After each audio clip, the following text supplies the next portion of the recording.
Check, check. Hello? Okay. Everybody ready to make some paintings today? Everybody ready to make some paintings today?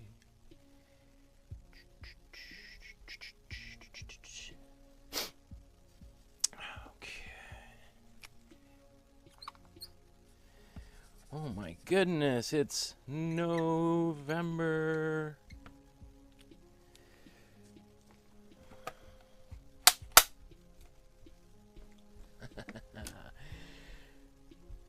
Okay, everybody, welcome. Hello, welcome to my studio. My name is Michael Markowsky, and we're going to be making a painting together. Well, I'll be making a painting, and we'll be together. If you want to paint one along with me, that would be great. I highly recommend it. It's a great way to relieve some stress, and today is one of those days that probably a lot of people are feeling some stress. Right now, people across the United States are voting for a potentially new president or not, or who knows what's going to happen. So I applaud everybody who's actually watching me right now rather than glued to your television screens. I'm going to try to keep today's episode as political or politics free as possible, because I imagine you're watching me right now because you want nothing to do without what's going on outside of this zone, this little bubble we have here right now. So let's get on with it today. Today, we are going to make a painting by one of my absolute favorite artists. His name is Chris Ofili. And let me show you some images and kind of just do a quick preamble about him, just so you have an idea of who he is and why we're talking about him. So Chris Ofili is a British artist who there's two notable things that he's known for, fortunately or unfortunately, depending on the way you think about it. The first of which is he won what's called the Turner Prize in England for this painting. And the Turner Prize is the largest art prize in England or the United Kingdom. And so this is a painting of a woman, and there's potentially some political reasons for why he created this painting, kind of depicting I'm not sure if this is what he said or what people have ascribed to it, but there is some content related to a child who was murdered, and this potentially being the mother of that child that was murdered. So the other major reason why he's well known is because in 1999 at the Brooklyn Museum of Art there was a major exhibition called Sensation, and it was sensational because there was a lot of kind of newsworthy, kind of hot topic-y kind of stuff in that art exhibition. And one of the paintings that was in that show, it was all British art, was this painting here called the Holy Virgin Mary, and obviously about the Virgin Mary from the Bible. And of kind of note is there's these kind of blobs, these 3D blobs, which are made of elephant dung. And he's originally of African descent, and apparently there is a kind of spiritual significance to using this elephant dung in artwork. But certain people, including the mayor of New York at the time, Rudolph Giuliani, took great offense to it, thought it was sacrilege and desecrating the name of the Virgin Mary. Anyway, it caused a huge controversy, and you just kind of go back to this very short article. The mayor of New York threatened to revoke the lease of the Brooklyn Museum of Art because it was on city, and he basically kicked them out of the museum. Huge protests followed. It was like the thing, not only in the art world, but pretty much. I was living in New York at the time, and it was a massive deal. It was the only thing on the front cover of every New York City newspaper, which is kind of a big thing for art. And you know, obviously I was aware of this art that he had done. Here's some of his other artwork that he has painted over the years. You can see super colorful artwork. But I was kind of like, okay, it's kind of cool looking artwork. for me personally, the controversy was kind of pretty boring. It didn't, and I don't think he, as an artist, was really concerned about it or interested or bothered. Like, I think he was maybe a little bit surprised, but I don't think he did it as a shock value. Maybe the curators put his artwork in the exhibition for shock value. But anyway, his artwork is mostly figurative, like faces and people, and it's really hard to show on the computer screen, but there is a really beautiful kind of sense of texture to this artwork, building up layers. And I've seen his work, including the Holy Virgin Mary in person, and what's really beautiful about it is there's many layers of clear acrylic, so you get this sense that there's almost like brushstrokes that are floating on the surface, or it's almost like you're looking through, or in this case, looking when it's against the wall, looking through water. I don't know how to really describe it, but because there's maybe like 10 or 20 different layers of clear paint with a little bit of a brushstroke on it, it looks like that brushstroke is sort of floating within this kind of veneer of clear paint. Anyway, this is his kind of maybe most recent artwork, and there are these absolutely gorgeous big paintings. Let me see, they're at the bottom here. And, he is talking about kind of the history of the African experience, both in England and in North America, and the slave trade. And here we see some documentation of, a lynching. But not all of the work has these kind of heavier political or historical kind of overtones. Sometimes they're just happen to be portraits. Anyway, these artworks have always, I thought they were all kind of, especially these last few. In fact, I was thinking of painting this painting today. I thought it might be a little bit tricky for people to do, despite how beautiful and colorful it is. Anyway, the painting we are going to use as inspiration is this one. And this painting, I think, was made for a poster for the 2012 London Olympics, Summer Olympics. And this, I don't know what it was. When I saw this image, first of all, I didn't realize it was his until obviously the signature is not, it's not hidden there. But I was like, oh, that's kind of interesting. I think it was made to raise money for athletes or some kind of charity, perhaps. But it's just one of those things, and I can't really describe why.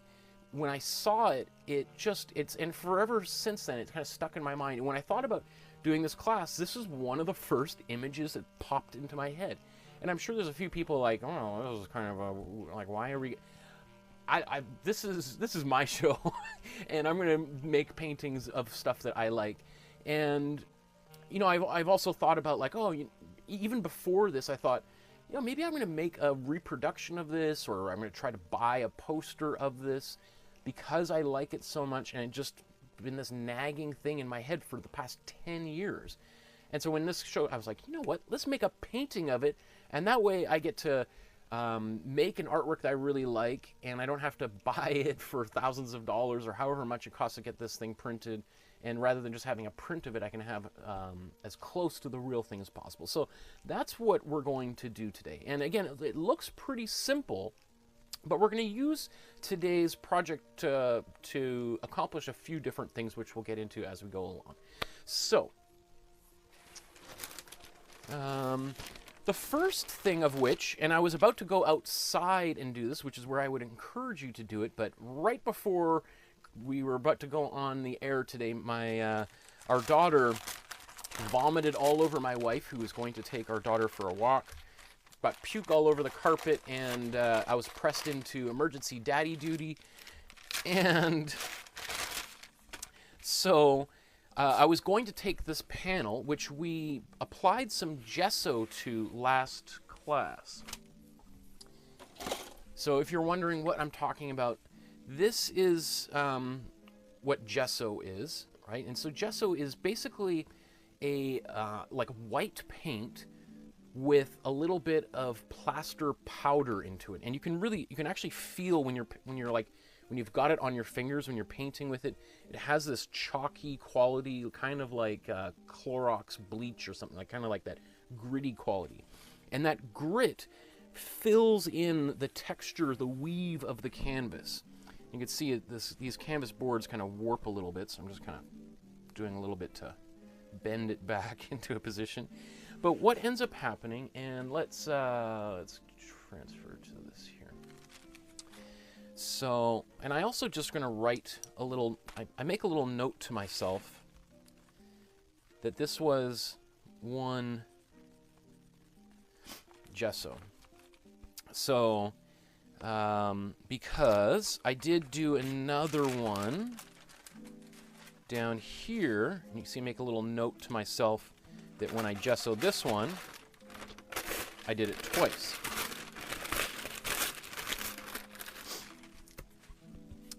All right, so I'm just going to put 2 gesso. And while we're at it, or I did another one too, it just has 1. Because usually when I'm gessoing canvas, I'll do a few of them at the same time, because, like, why not? Okay. So, let's get one of the... I'm just gonna... I don't know... Let me see. Let's zoom in real close here. It's just pure white. What are we looking at? Can you see? It's super, super subtle here. Let me see. Let's take the...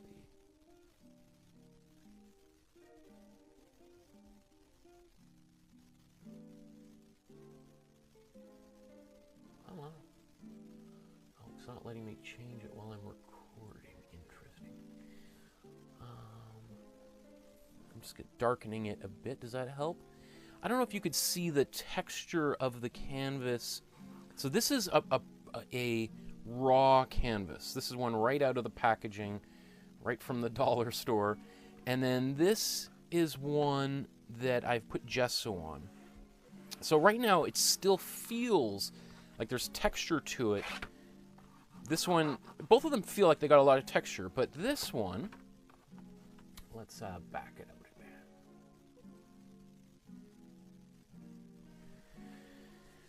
So, and it's also just slightly different color. So, I don't know if that's going to show up either on camera, but the ones that I've gessoed have, so here's 2 gessoed ones, here's a raw one, and here's another gessoed one. They have a slight eggshell quality to them. They kind of remind me of glow-in-the-dark paint a little bit, like that slightly, very ever so slight greenish tinge to them.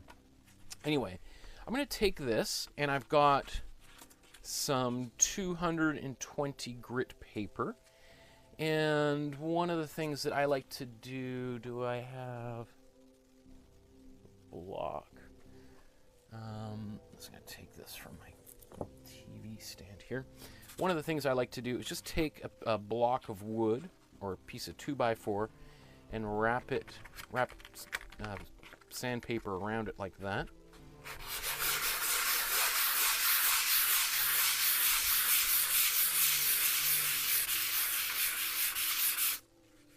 Ooh.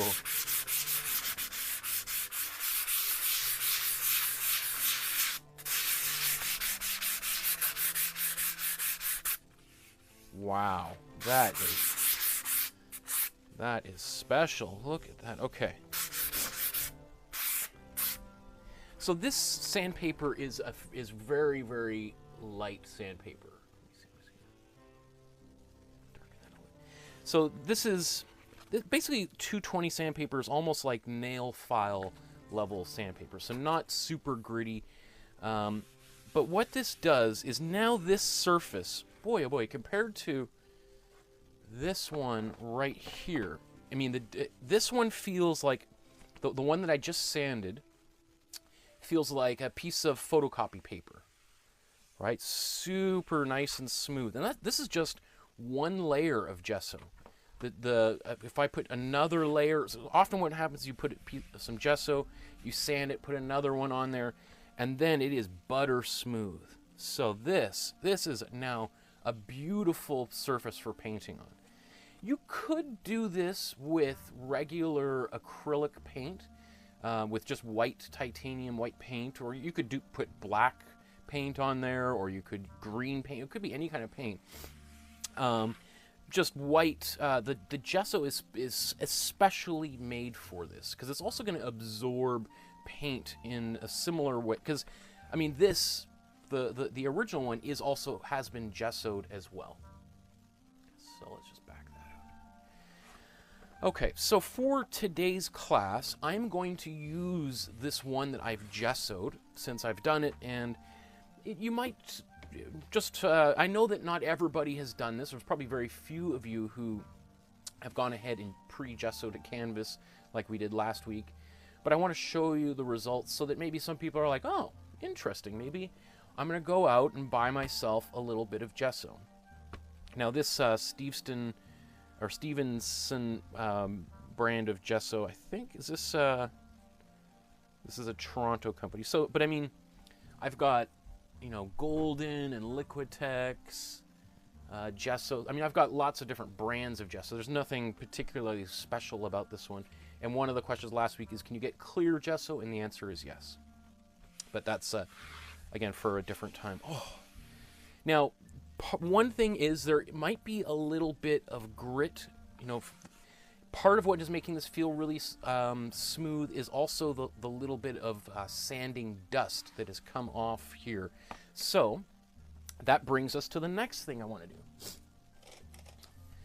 which is, you know, I've got my handy rags that I use every week, but I thought, let's also take today's opportunity to cut up some new rags. So this is the t-shirt I wore last week. This is the one, the collectors from last week's episode. I know the bidding has been fierce to get this. I know that many people wanted it, but unfortunately I said I was going to sacrifice this shirt for rags. So, but however, the shirt I'm wearing today is going to be for sale for all of those people who really, really wanted a stinky painting shirt. Okay, so what I'm doing here, let's just back it out even more, is I'm just going to cut this up. And I know this is kind of obvious stuff for people, but, you know, why throw out a shirt when you can turn it into a rag? And there's personally just something really satisfying. I'm not going to cut the whole thing up, but there's something satisfying about using materials from your house in your painting process. I mean, obviously you can go out and buy bags of rags for, you know, like, in fact, I went into a painting store just a few weeks ago to ask them about this, and they had like a bag of like this big of rags, and it was like $28. I'm like, $28? I could go buy a bunch of brand new shirts, cut them up myself for that, you know, that price, or I could wear them for a few weeks and then cut them up. Anyway, I'm going to take my rag, and I'm going to use this rag itself today. Put it into, I'm conscripting it into the game. Okay. So, other things that I'm going to need today are all my paints.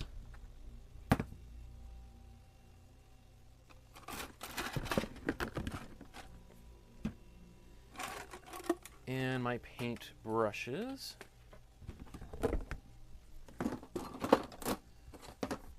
And obviously my palette.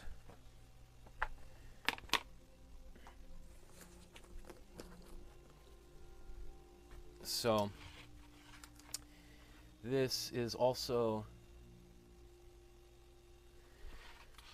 I'm super proud of myself for this whole coming up with this system here for my palette. So I got these labels on here, which help me remember what colors I'm using, and also help you guys see what colors I'm using. And I can peel them off at the end of a painting session, wash my palette, soak it in some water, and this will also fit quite nicely into this box, which I use for keeping. So I can paint on this, take all these labels off, put it in here, and this sponge is soaking wet. No, not soaking wet, but it's wet. I close the lid on it, and then this palette stays fresh for, I don't know, it could stay like that for a month if I just every once in a while maybe add a little more water back in there. Okay, so let's start adding some color on here.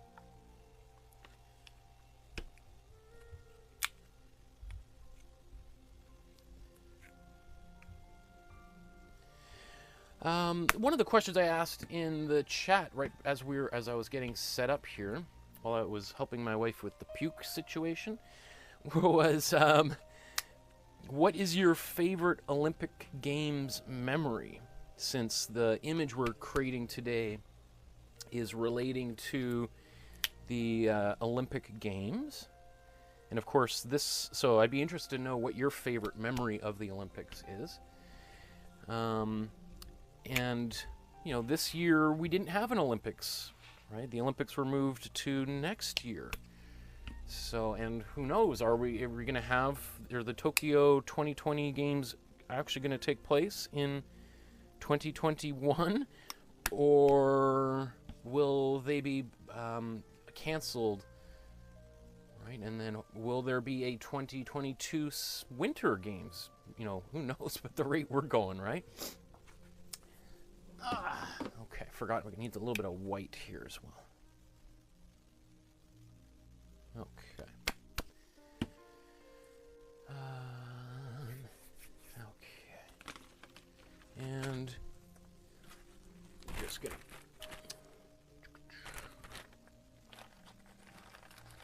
put my ice pack up here so I don't have any. My camera doesn't shut off halfway through.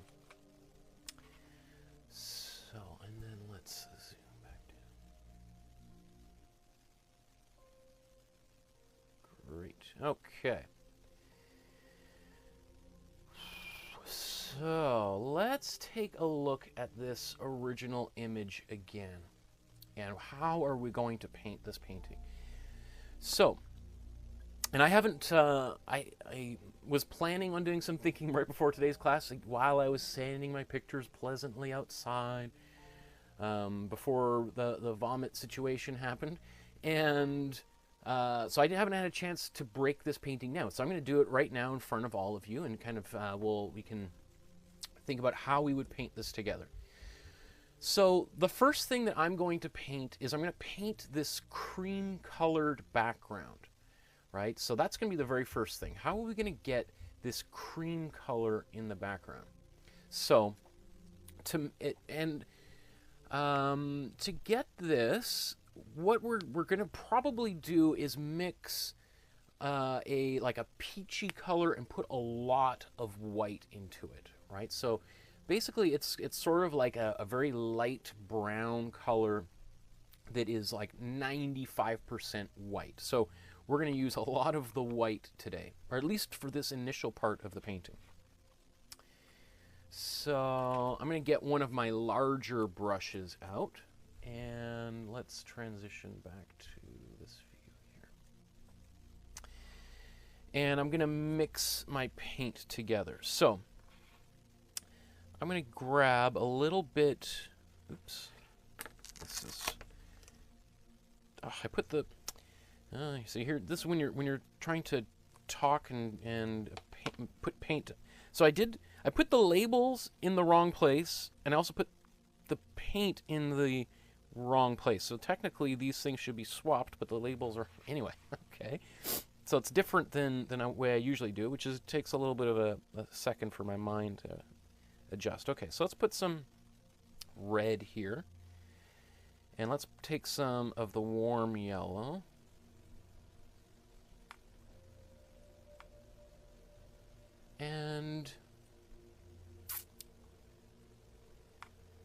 that I'm looking at this, I may want to even use a little bit of the cool yellow, but let's see. Let's mix it, and let's see what we get. So we've got this color, this orange color. Okay. And let's take some white, and we're going to mix this in right here.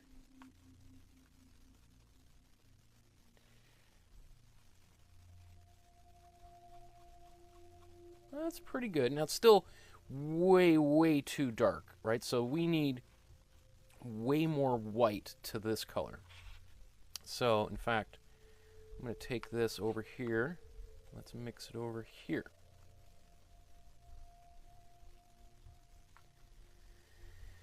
What I'm going to do now is I'm actually going to take a little bit of the cool yellow and add it to my paint here.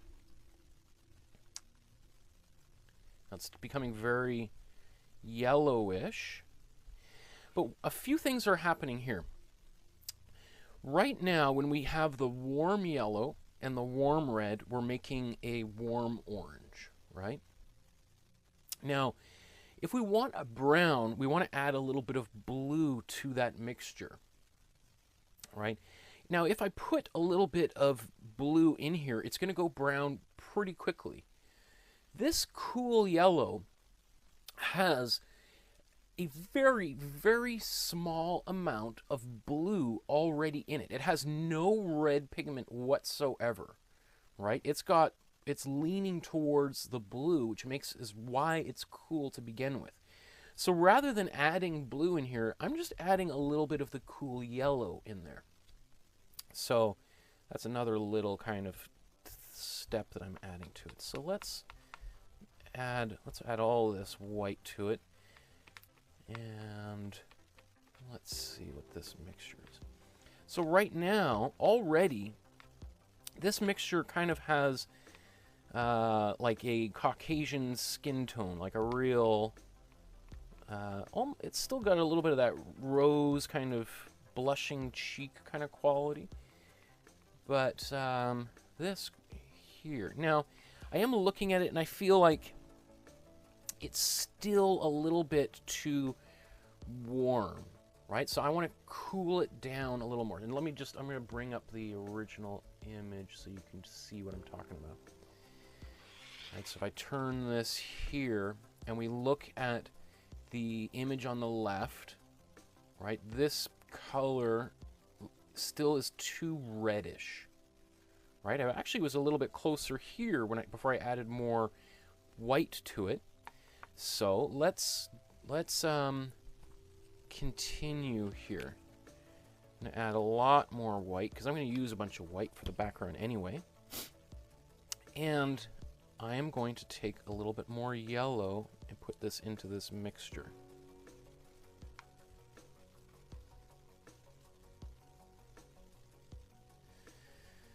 I imagine there's some people watching right now being like, okay, I can see the development of these ideas, but I don't know if I could do this on my own, just kind of eyeballing it like that.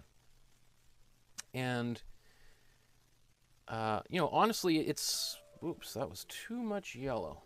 Too much yellow. But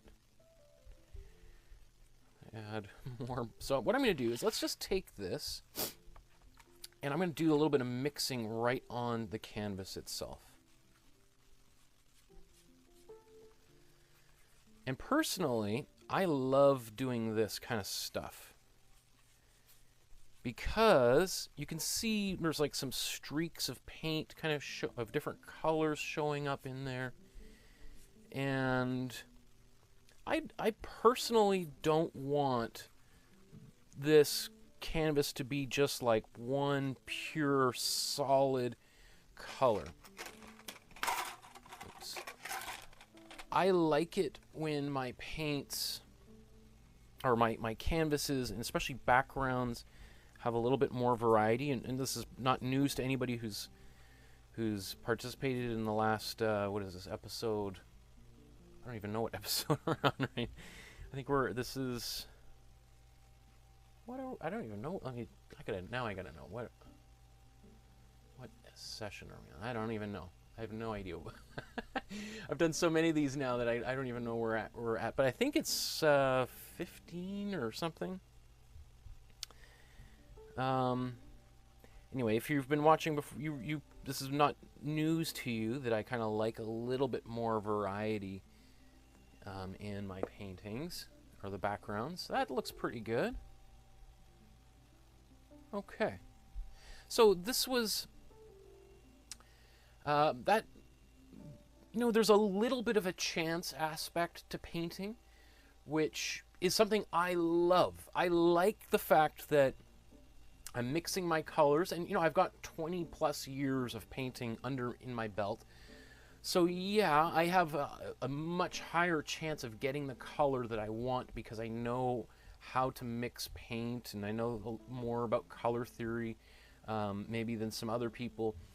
But I still do like the fact that there's this possibility that I'm going to get the wrong colors and have a happy accident like Bob Ross used to always talk about. Because that's, you know, one of the sayings is if I could describe it or I could say it, I wouldn't paint it, right? And so part of painting is this mercurial, mysterious process where you're doing things and getting surprises, and the painting starts to go in a different direction. And one of the things you learn is to kind of let go a little bit and just let the painting do its own thing. So if you tried mixing your colors and you got a different color than I got, that doesn't mean your painting is ruined. It just, you know, you got a different result. And I think we should celebrate our differences, right? Rather than trying to create one homogeneous image, or, well, we could go on and on. And I said I'm not going to talk about politics today, so I'm just going to leave it at painting. Okay. And I just realized my jar of fresh water is by the sink, and I'm tethered to here, so I'm going to use my water, my own drinking water. If you do happen to use a cup that you're drinking out of, afterwards you want to make sure it's really, really, really clean if you ever intend on painting or drinking from it ever again. And this is also from the soda stream, so it's a little bit fizzy. So we'll see. I've never painted with soda water before. I don't imagine it's gonna. When I paint, I very rarely use any actual water in the paint that I'm painting with. So I'm really only using it for cleaning my brushes. And hey, maybe it turns out that this is really great for cleaning brushes, and I've just made a big discovery here. Okay. So this is still drying. So I'm going to wait for that to dry for a second. And now that I think about it, it would have been probably smart for me to do this and then to start, while this is drying, talk a little bit and show you images of Ofili's work. But maybe while it's drying, I'll just kind of go through here and answer some questions. I see Peter saying he got some gesso and applied it to my canvas a few hours ago. Cool. That's great. I think you're really going to see a huge difference with using some gesso onto your painting surface, sanding it. I personally find it so much more useful and a much more pleasurable painting experience because the brush strokes just kind of go on. It's like you're what is it like? It's like maybe a figure skater, since we're talking about the Olympics.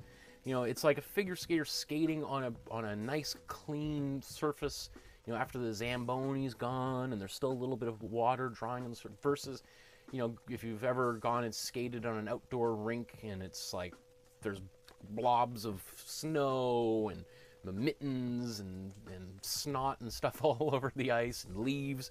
you know, trying to skate on that kind of surface is a little challenging. You probably wouldn't want to try doing a quadruple backflip axle or whatever on the surface like that, because you could trip and fall and hurt yourself, right? So if you have a cleaner, smooth surface, it's going to make that easier.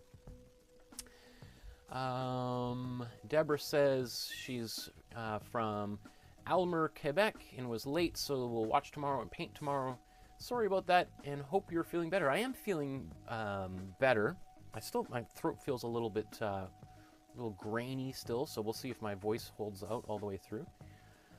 Jackie says she's done 2 coats so far on 24 of your canvases. Wow, okay, that's great. That's what I also do as well. Is when I do this, is I will often, you know, lay, like, you know, whether it's here in my studio, I'll have like an assembly line. I'll be gessoing and putting them on every available surface. And because gesso has, it's kind of tends to be a little bit of a thicker material, it usually dries relatively quickly. Assuming you're using acrylic gesso, oil-based gesso can take like weeks to dry, and I've learned the hard way. That's when you've got wet painting spread all around and you realize, oh, this is going to take like a month for these things to dry. Where am I going to sit for the next month or sleep? I've had them all laid over on my bed with a blanket there to protect it. Anyway, acrylic gesso is very different than oil-based gesso, and oil-based gesso can really smell too. Irene says, hi everyone, great to catch up. Wants to see what's new. So this is going to be, I notice there's some little flake of something, little black spot. Probably while I'm gesticulating here, I'm throwing all sorts of little things, eraser buds and things all over the place. So that's not uncommon for something to land on the surface. Let me see. Can you see that little thing there? So one of the things that one might be inclined to do is start scratching in there and trying to get it off. If I was still painting on there, I would do that. I would just kind of scrape it off and just paint over here. But since I've washed my brush and I put it to the side, I'm gonna let this dry, and it's probably take just another minute or so for that to happen. And when it's dry, I can just kind of rub it off, and it won't. I won't cause any kind of scraping or at the same time. Even if it did cause a problem, I could just, you know, when I'm painting, paint right over it. Just deliberately brush stroke right over there, and it disappears. And also sometimes that kind of stuff can be kind of fun. Like famously, paintings by Jackson Pollock, the abstract expressionist painter who dripped paint onto the surface of the canvas. There's footprints and thumbprints and cigarette butts and cigarette ashes and dead flies, all sorts of things that, you know, or that were, you know, grass and mud that were on his boots, because he made most of those paintings on the ground and would stand on the canvas itself. So it's actually kind of fun for the conservators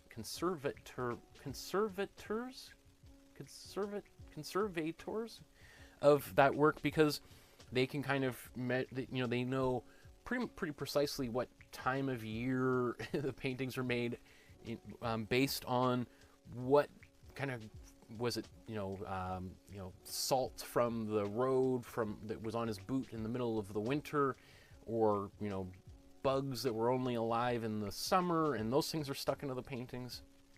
So I think those little kind of like aspects of painting can be really kind of fun. Like what gets stuck in the painting can tell us a lot about the painting, and potentially help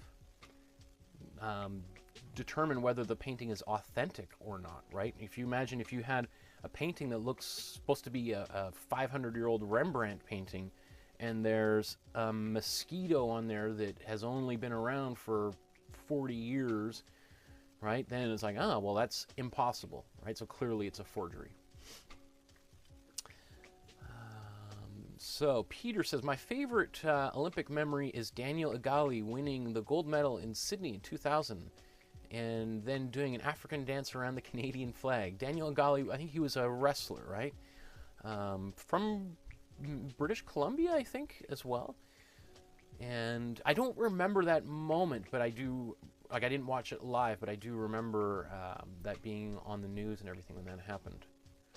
Irene says, my favorite Olympic memory is me, Atlanta, Canadian men's 4x100 gold. Always epic. Oh, okay. Okay, I was like, what? Did you win the gold medal?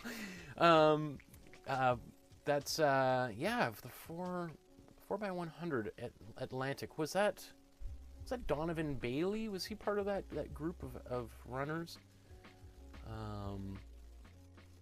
That's cool, yeah.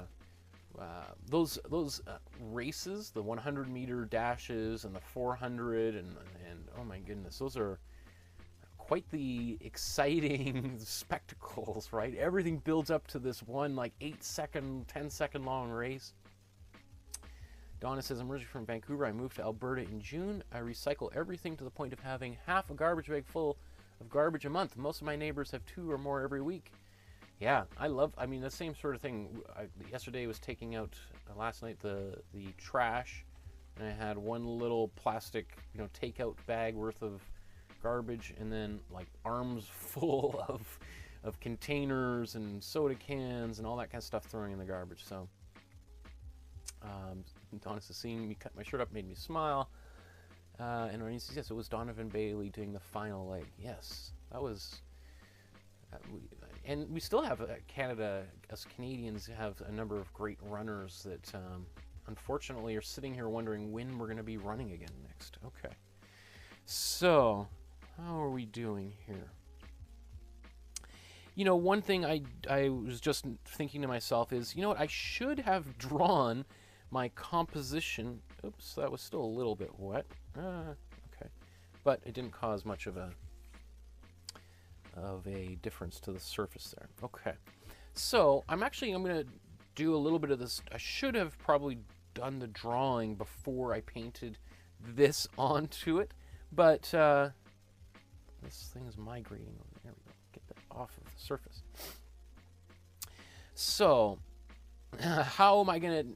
This is actually maybe kind of fun because it's going to force me to maybe be a little bit more accurate and maybe also allow me to play a little bit more with drawing this onto the surface. So, usually what I do is I spend some time figuring out where the middle of the canvas is. And so today, what I'm going to do, rather than draw a bunch of lines, is just a little point to myself. That was actually pretty close to where that little black spot was. Okay.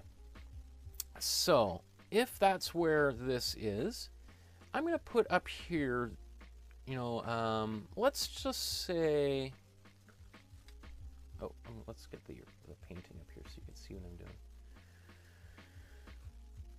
Okay. So, this here looks pretty close to where this elbow is here. So let's draw that. Let's draw, here's an elbow, and then here's this arm. Here's a bicep,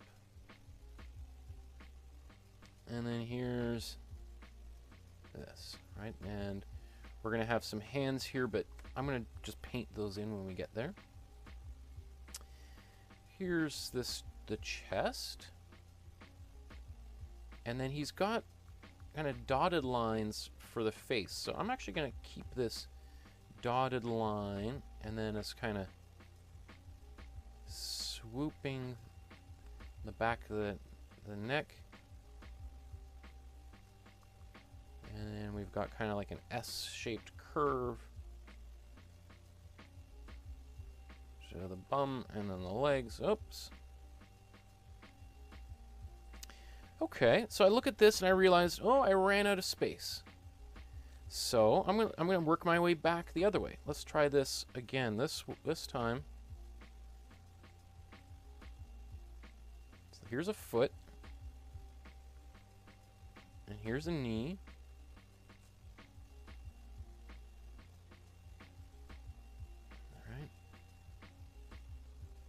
This is what I get for babbling on instead of trying to do this beforehand. I kind of lost track of what's going on here. But I don't mind if things are going to be a little bit wonky. Again, if I really, you know, did a disastrous drawing here, I just paint right over top of it. No big deal.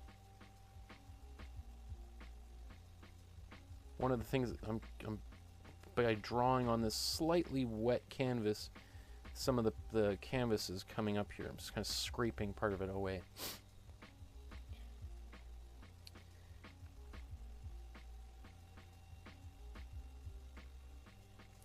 The other thing too is what I love about this image is the wonky quality of the figure, right? That there's a bit of, you know, there's something kind of a little bit odd and strange about it, and let's see, this is the thigh. Back.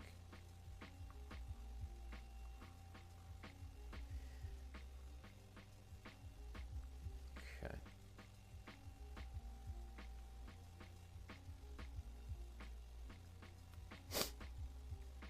And I like that it's a little bit wonky, and that should allow you to have some freedom when you're painting this. Okay. So here's this vase shape up here. You know, one thing you could do is just paint directly with the paint right onto this surface, rather than even doing the drawing, which I imagine is how he would have done this to begin with. It looks like it was done quite spontaneously.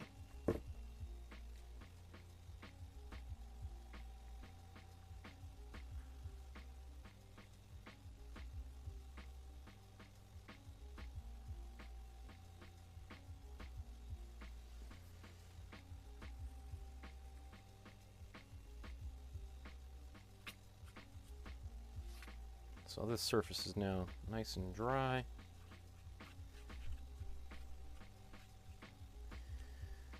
You can see I've decided just to take out the text for the unknown runner that I don't know why, I just figured maybe I was just running out of space. You could put it in there if you like. Okay.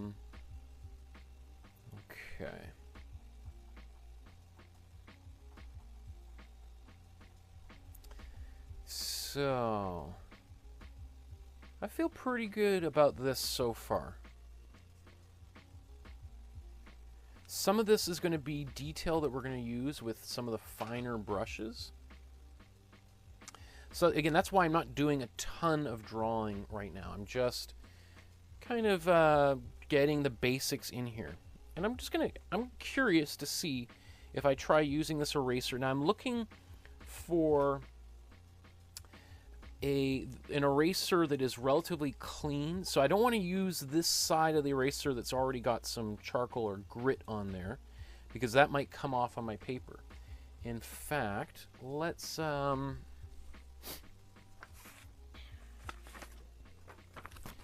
gonna take, here's a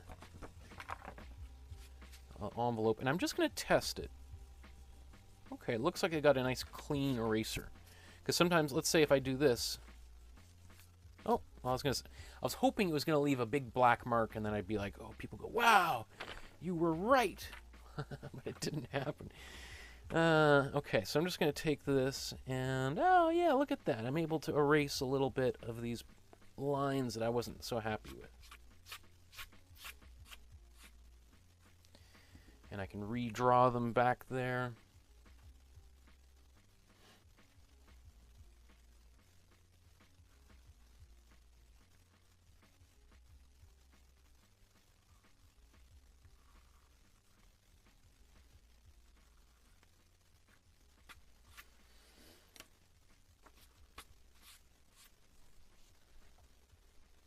I've also omitted his name at the very bottom there, the Ofili 2012.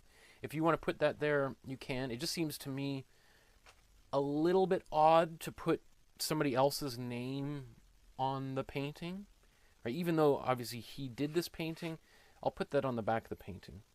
You know, and again, I am making my own version of this painting, so I'm not going to be like beholden to the original one. If I want to make changes, if I want to add different colors, like, I mean, I could have painted the background a totally different color, right? Why not? Why not? Okay. Sip of tea time.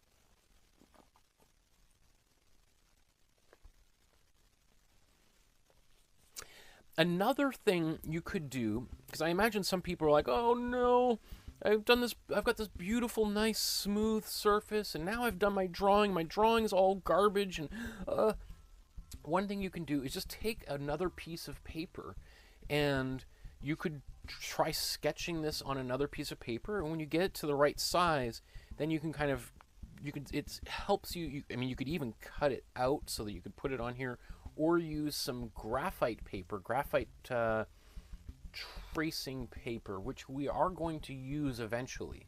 So that would be something to add to your list of things to buy.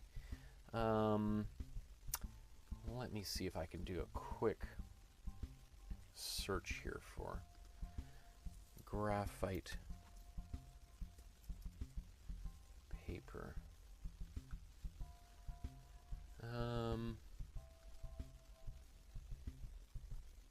Obviously, you can see that this is available everywhere. So here's some graphite paper.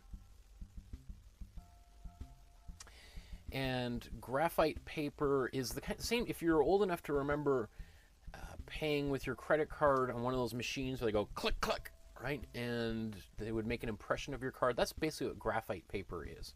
And you can buy graphite paper, charcoal paper. This used to be very, very common material, but is harder to find nowadays. But obviously you can get it here at Michael's or on Amazon or Opus Art Supplies here in Canada. I mean, but so if you want to pick up a pad of this, when we do use this, I'm going to show you how to make your own anyway. So you won't be out of luck if you don't have one. But if you want to just sort of save yourself some time and you want to use some kind of a closer to more professional material, then you'll have it. Okay. Oh, I just love touching the surfaces of canvases. You know, here's a little bit of the paper that the newsprint that I find a little bit annoying, but this gives me something to pick at too, right? When I'm, because don't we all love picking at things? Okay.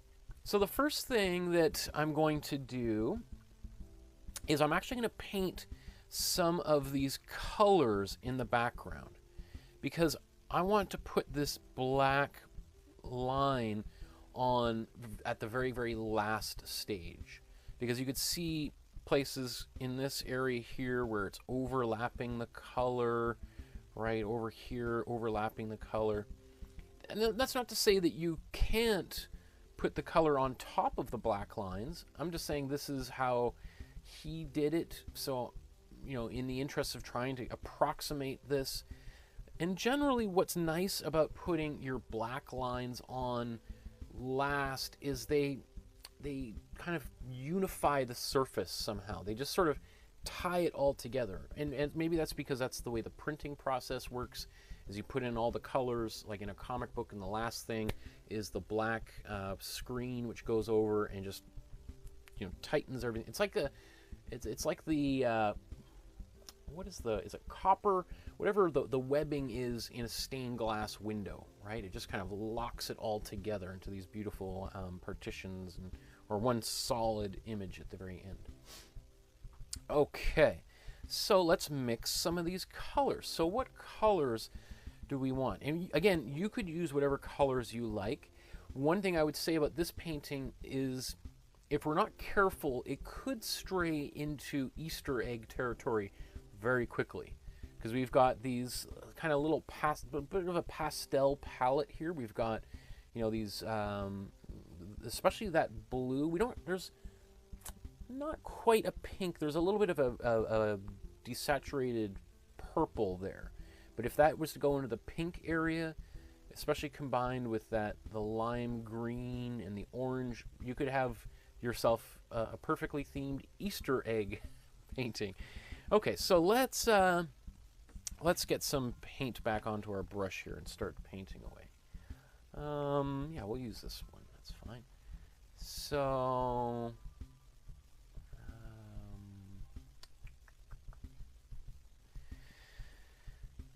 the first color, I'm going to use cool colors for the background to help push those colors as far back as possible.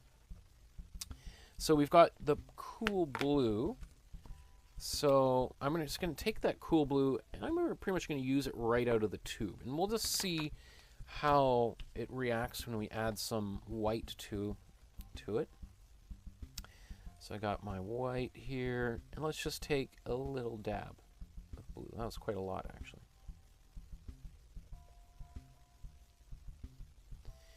Now, one thing, you know, when we're using white paint or even black paint, I think sometimes it happens people mix the color and then they look at it here and think like, well, that's a lot of white.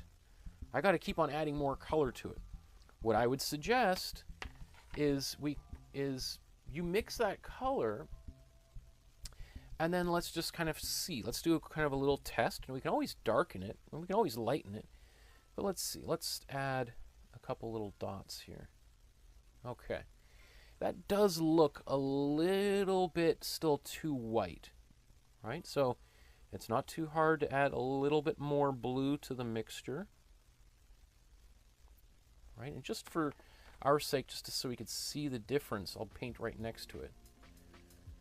Right, so that looks a little bit better. So I can paint over that one. I'm not going to, you know, try to reproduce this exactly, but I think it's, you know, so maybe just to kind of break that up, I'm going to add a line that's not actually there. So another thing I'm going to try to do is to avoid putting a line straight through. Even that was maybe not the smartest decision, because it already might look like the line isn't matching up. So now, oh, this just is, what a difference using a smoother surface to paint. If I was trying to do this with the canvas that had more of a weave, it would be, to get a nice smooth line like this would be really difficult.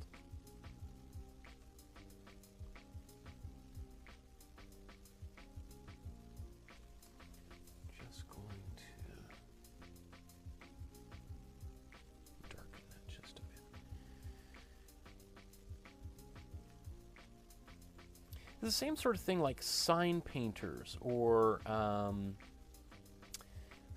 people who are painting text onto windows, or, you know, window painters, sign painters. They want as smooth a surface as possible for painting, and glass obviously is about as smooth as you can go, and that's a really fun surface to paint on.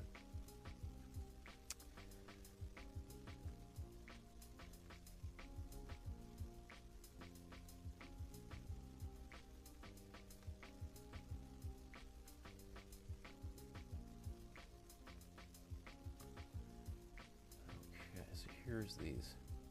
I think these are supposed to be spectators in the crowd.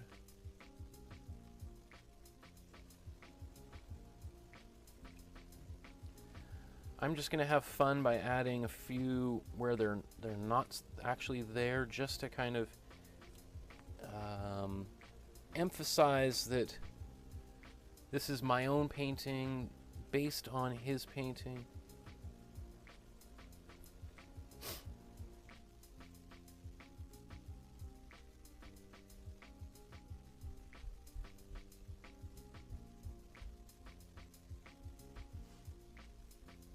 Okay, so I'm going to hold off on adding any more at this point, just because I don't want to overwhelm it and I want to use some other colors.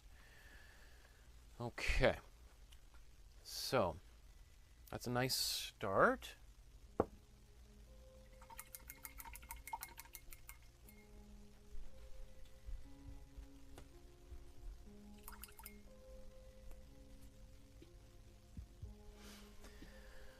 So what's the next color that we want to add here? How about we go for that,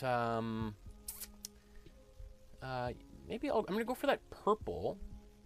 I could have just kept my paintbrush kind of dirty here. So let's go for this purple. We're going to take the same blue that we had. I'm going to add this cool red to the mixture, as opposed to the warm blue, just to kind of keep this in the background. So let's mix this.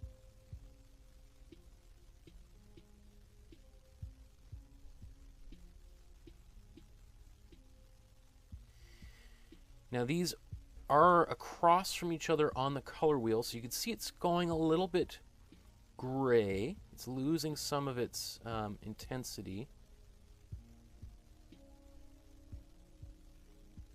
Put some more in here.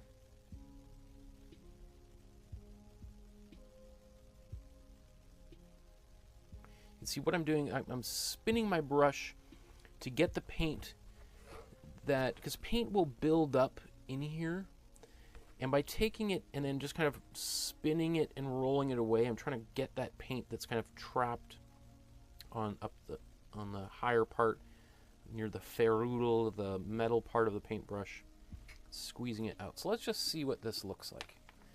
So again, let's put a few little dots around here. That actually looks maybe a little bit too dark. All right, so I'm just going to add a little bit more white to it. And again, I was thinking as I was mixing it, well, this is going to be way too light. I actually finished mixing it and applied it to the canvas. And I'm like, oh, that's way too light. There we go, just a little bit lighter. I think that helps.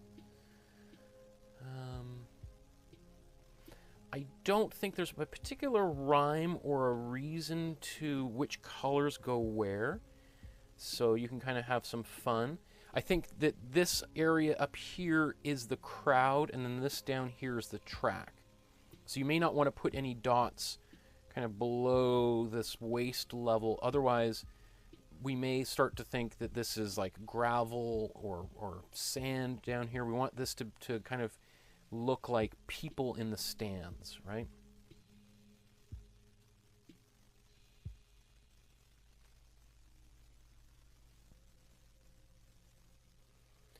And I don't think there's, oh, there was a little bit of this purple on this, but you just got it down here. I'm putting a few up here. Why not, right? He's got a couple of...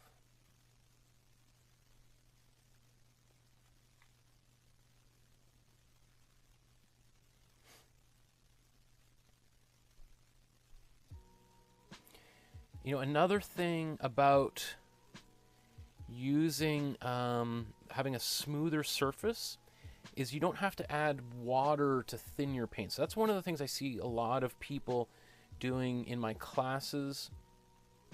You know, I've talked about this before. A lot of people will kind of instinctively add water to their acrylic paint to thin it, to make it easier to paint with, because it has a more fluid kind of quality. But the thing is that oh, I just realized I missed an arm. I missed an arm here. I gotta draw an arm. Okay.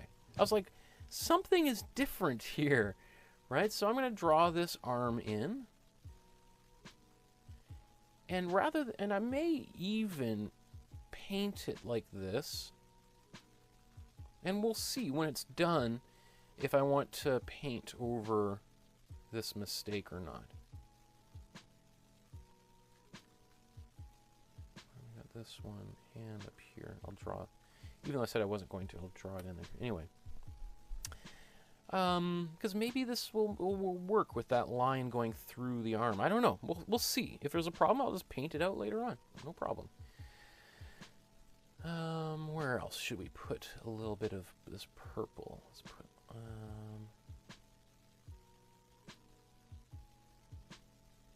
I'm sure there's somebody, I'm sure a few of you were like, oh, I wonder why he's not drawing that arm in there. Well, he must have some plan. Meanwhile, I'm like, what is going on? There's something wrong. Something's missing here. This one-armed runner.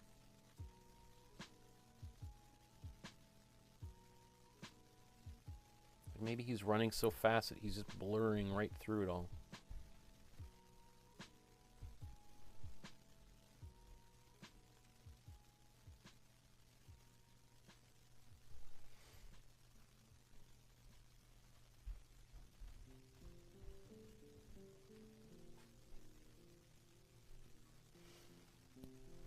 Okay. Coolness. Now, basically we've got, looks like a gray and a orange and a lime green. So let's mix some of those.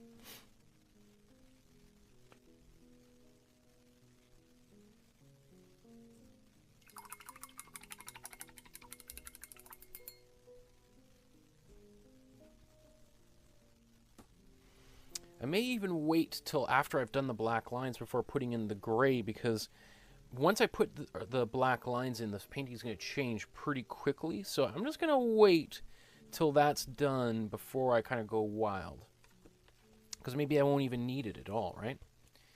So our lime green is a combination of the cool yellow and the cool blue. So let's make a little pile of it right here.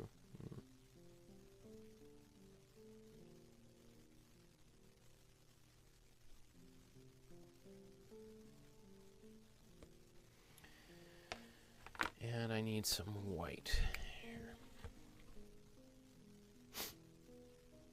Now this painting again is, you know, it seems like a super simple painting. But that's the thing, is when we start with something simple, well then you really got to kind of, you got to pull it off, otherwise, you know,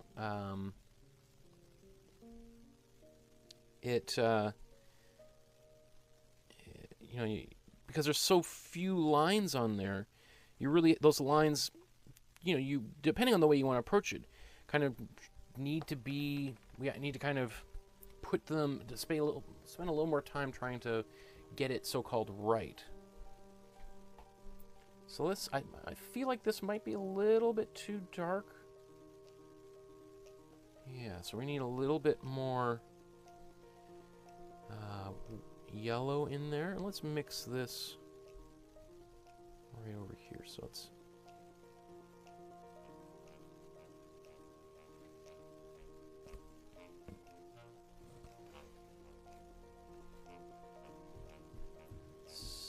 I think I just put too much blue in my mixture, so let's take a little scoop of yellow.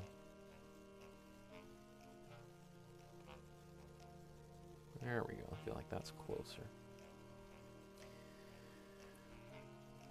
Okay. I need more white in it so it shows up.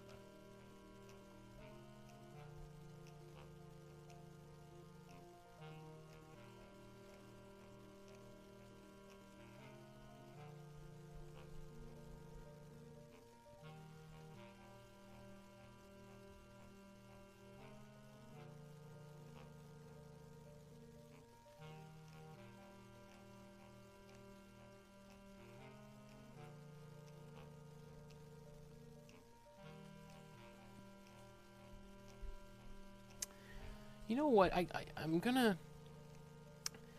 I'm trying to mix this color, and I'm able to mix that color, but I don't like the way it's showing up on my canvas. So I'm going to just say, well, screw it. I like, rather than trying to go for that lime green or the kind of a little bit more of a fluorescent yellow, I'm just going to go for a bit of a darker green so it shows up a little bit more. Again, it's my painting, and my painting has to live on its own, right? Very few people, even people who know who Chris Ofili is, will even recognize this artwork at all. So, I feel like I've got to, I don't have so much of a, it's not like I'm painting the Starry Night again, right? I need to, this painting's going to have to stand on its own a little bit more. Ooh, yeah. I love this, the cool blue, that phthalo blue with the cool yellow. That color is just so gorgeous. Right, I'm gonna just, I like having a little variety in here. There we go.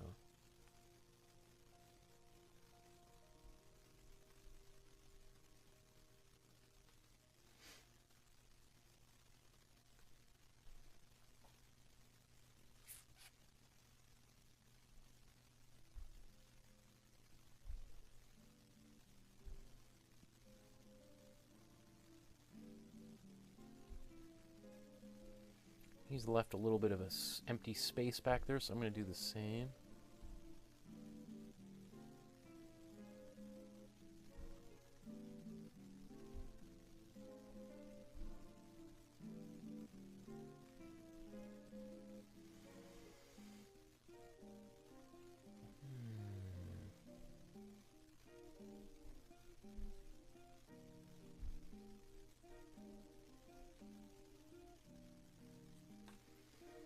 Now I feel like I've got these darker dots here, and I feel like I need a little bit of to lighten it up on this side, so I'm going to do that.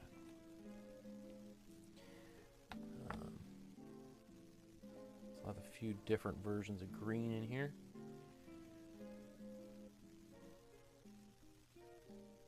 And maybe this will be, rather than the gray,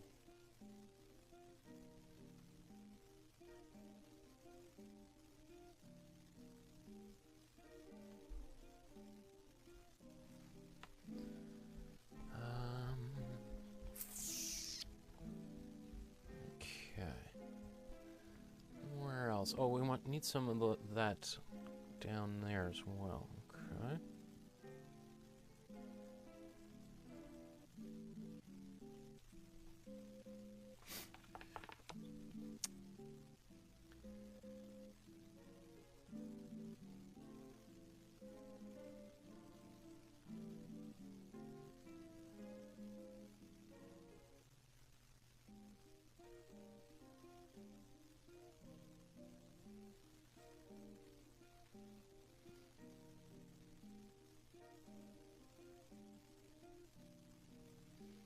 I'm so excited to be making this painting. I've been thinking about it for a decade. It's been just in my mind for so long. And thank you for indulging me here.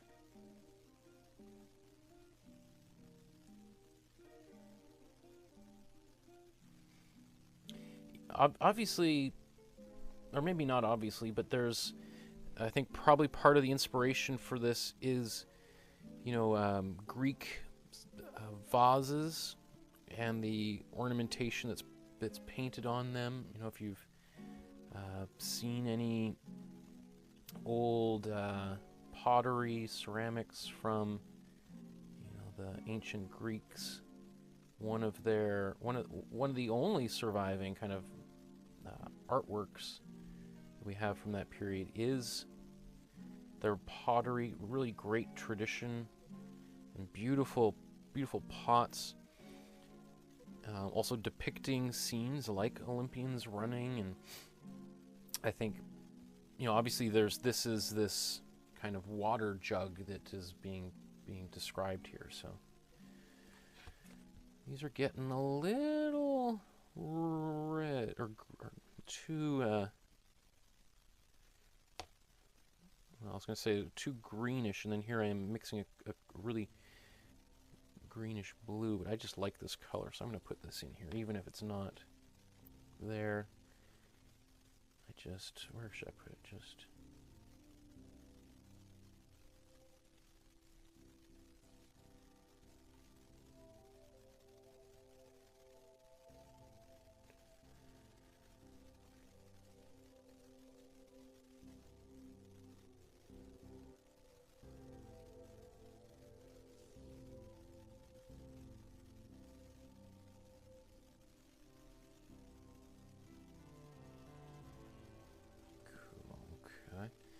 Now those lines are so dark, I feel like I got to put another one up here somewhere too, so. Oh, that's the...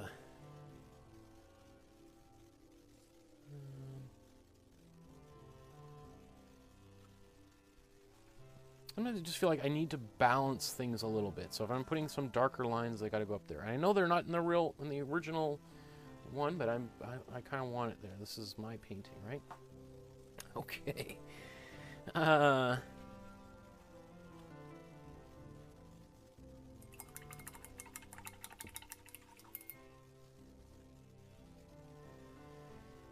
So the next thing we're going to do is paint some orange.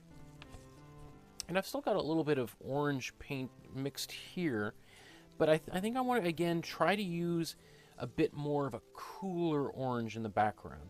So instead, I'm going to take this cool yellow. Oops. And usually my cool red's right there, so again, mixed myself up around. So I'm mixing the cool red and cool yellow just to make a little bit of a cooler orange. For all intents and purposes, it's almost indistinguishable from the warm orange I had mixed earlier. But where we will notice a little bit more of a change is when we start to tint it and dilute it a little bit. It is going to lose its intensity even faster than the warm one will be, because it's just closer already to the center of the neutral core, as we've talked about before. Maybe a little bit light, so I'm just adding, making it a little bit darker.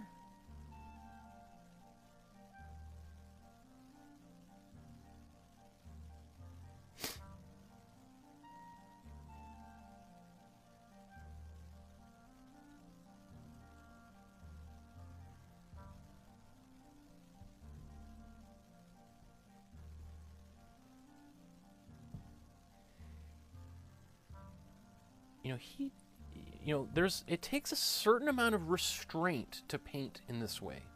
Like, my instinct is I just want to put lines all over or fill this whole thing up with dots. And I think one of the things I really like about the original one is even down here, like, I feel like I'm already like, I did a little too much down here already, but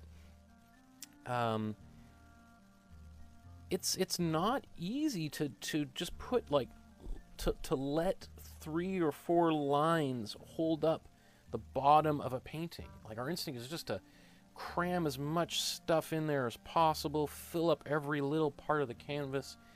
And today we're doing kind of the opposite, right? We're allowing the canvas to breathe, and it is not, it's not easy to, like, you can see, I'm just filling it right up. I can't resist.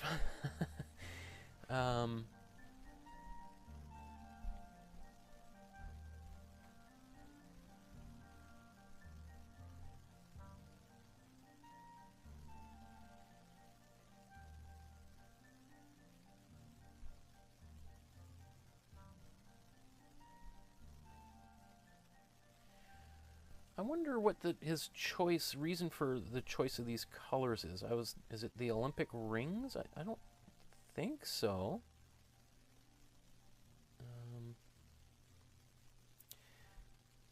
Unless they're like really muted versions of the Olympic rings.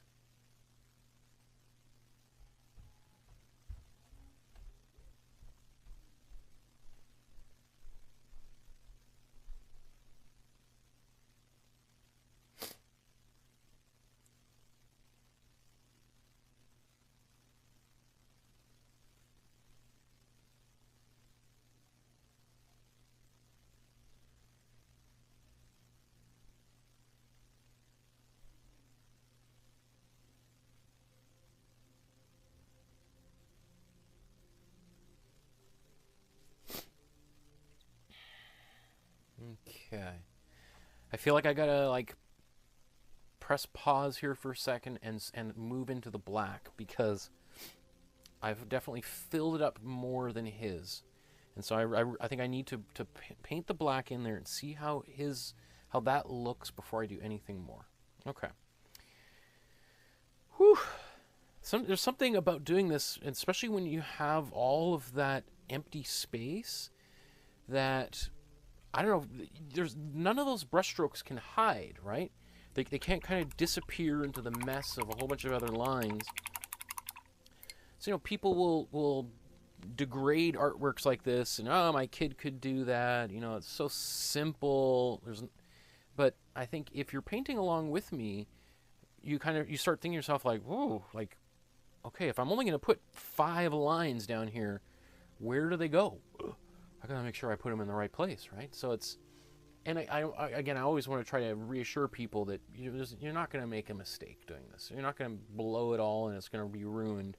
But it is just something to be aware of when you're looking at other artwork by other artists on walls of galleries and museums, and you're kind of like, why do people like this? And then now that you have that experience of painting, you're like, oh, man, I remember painting that Chris Ofili painting, and like it was deceptively difficult, because it's like, where do I put those lines if I'm only going to use 20 or 30 of them? Okay.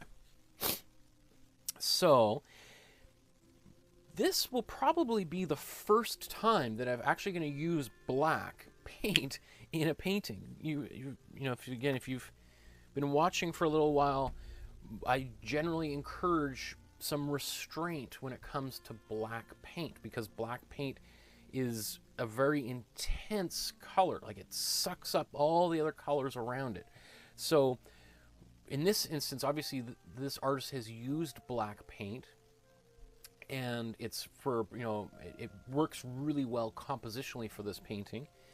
I might, however, just say to myself, I'm going to add a little bit of color in here. Like, why not? Why not, instead of making it a pure black, let's add a little bit of blue or red, little hints of that in the color. Maybe it's going to be totally invisible to most people, but it might just give just that little tiny bit of difference there that could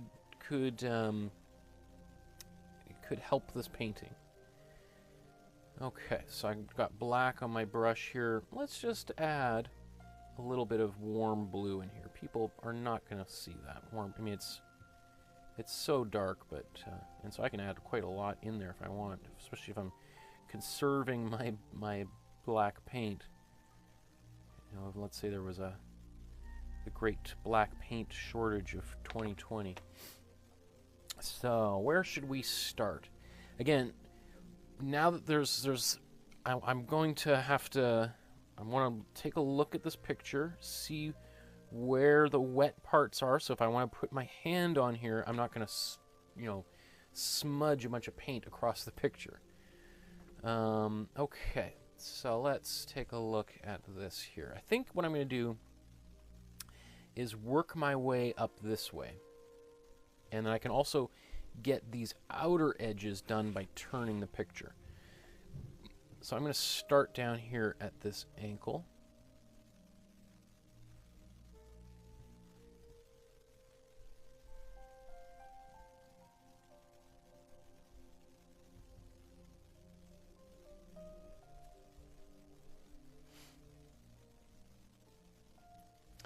And I'm looking and I'm like, oh, this is already very different than his.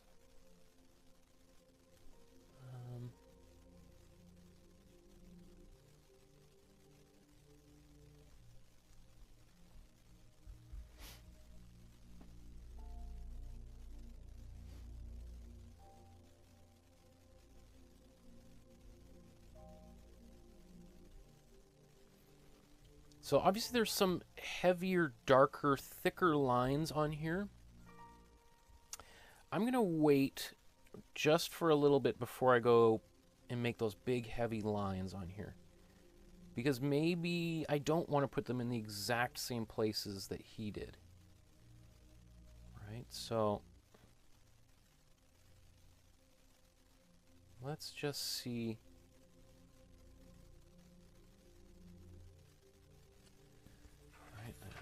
turn my painting around.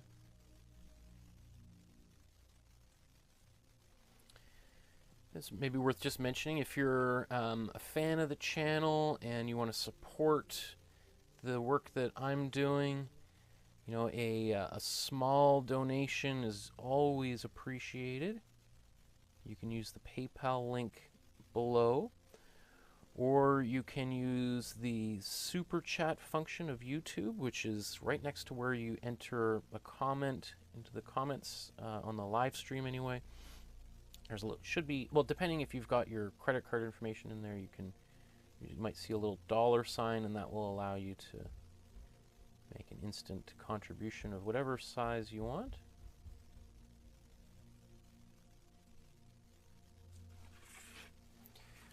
Ooh, okay, so those lines are a little bit darker, right? I got a little carried away, maybe making them darker than his original lines. You could see he did most very small lines and then outline them much darker. So, you know, that's me not quite paying attention, just sort of getting into the groove here and painting away. So I'm going to be a little bit more mindful of that over on the next, let's say when I'm painting this arm.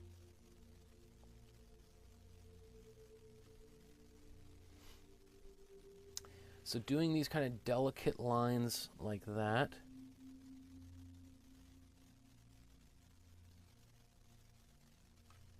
You know, in this instance, I'm going to add just a little tiny drop of water there because this black paint is a little bit thicker.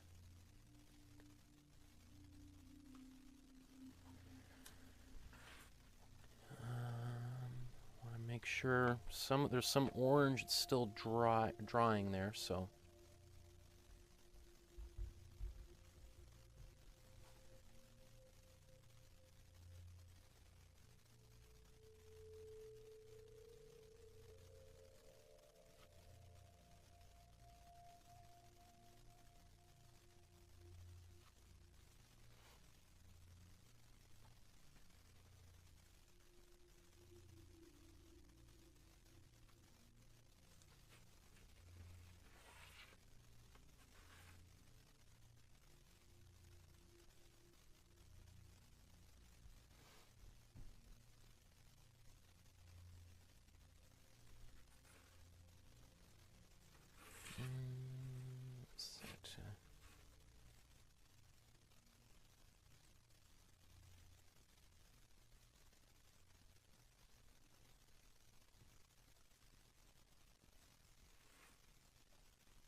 Now there are some kind of the muscles and things in that arm. I'm actually going to do that in a few moments here to, I'm going to kind of outline most of the body and come back to that.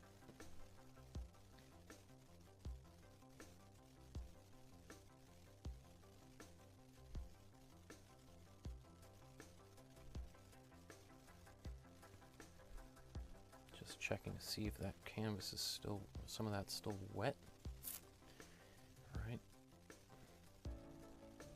Before I put my hand right on top of it.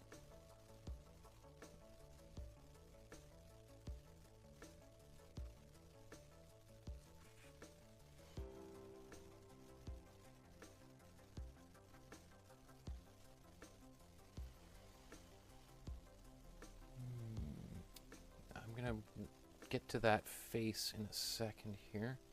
I'm going to zoom in here in a moment to see it because I'm having a hard time seeing some of these finer details.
Takes a bit of concentration trying to do these kind of thinner lines like this, especially with some of these less expensive brushes, can be a little bit tricky.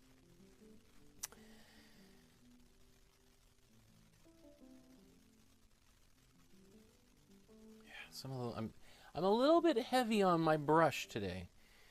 So you can always draw a little bit, you know, lighten up versus how I'm doing it.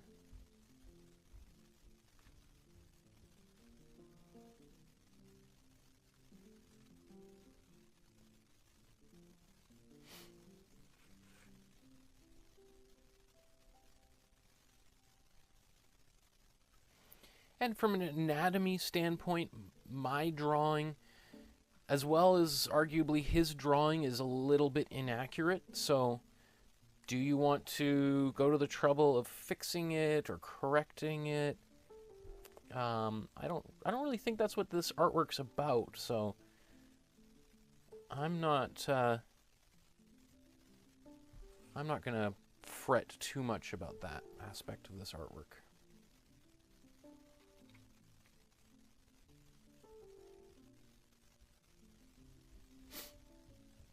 One thing I just did is I just moved these to kind of tilt that leg up just to make it a little bit more dynamic.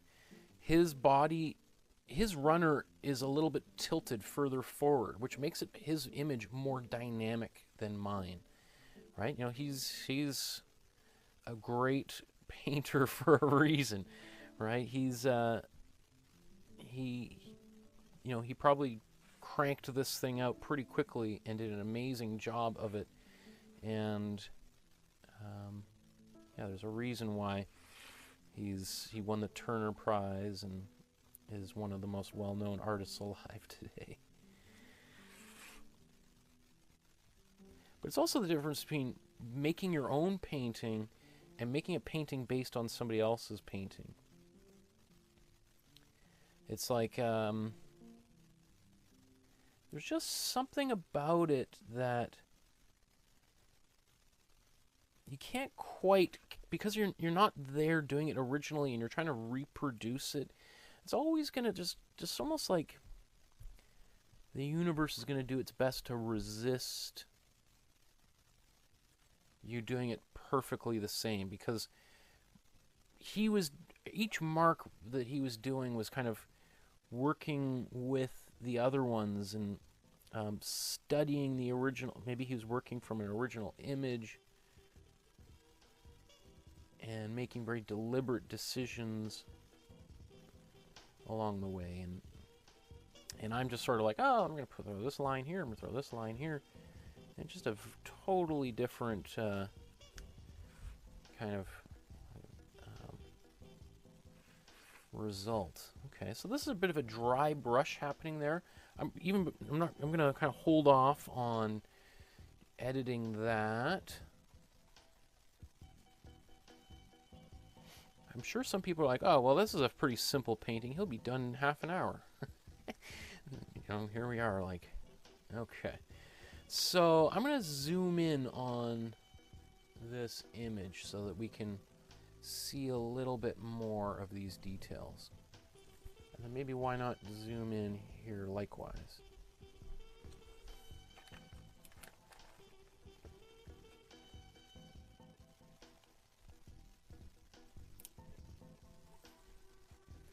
See, the color changed quite dramatically. I keep telling myself I'm going to change the auto white balance here, and I keep forgetting to do that. But okay, so let's get into this face here. So we've got an eye.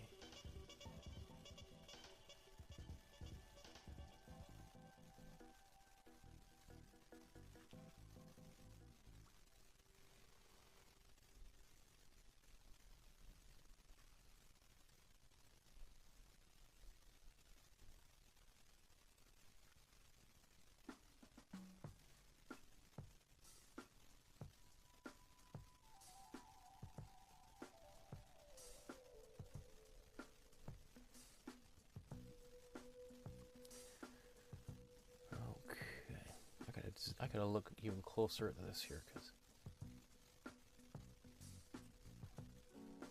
there we go.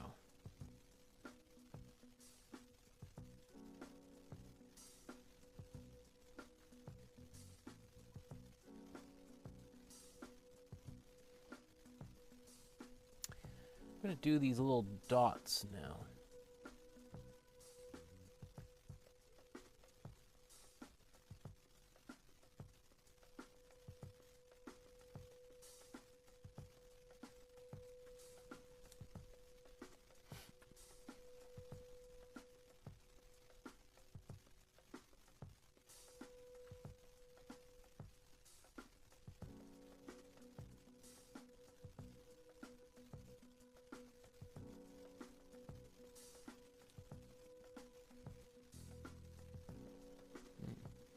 What a strange face here.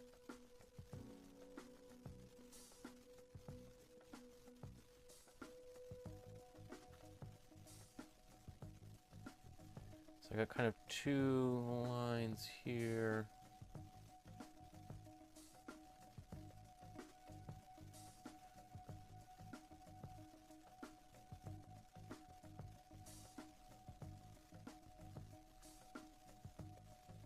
Mine's going to be a little bit different than his, for sure. Just because I don't have as much space here to join all this up, so...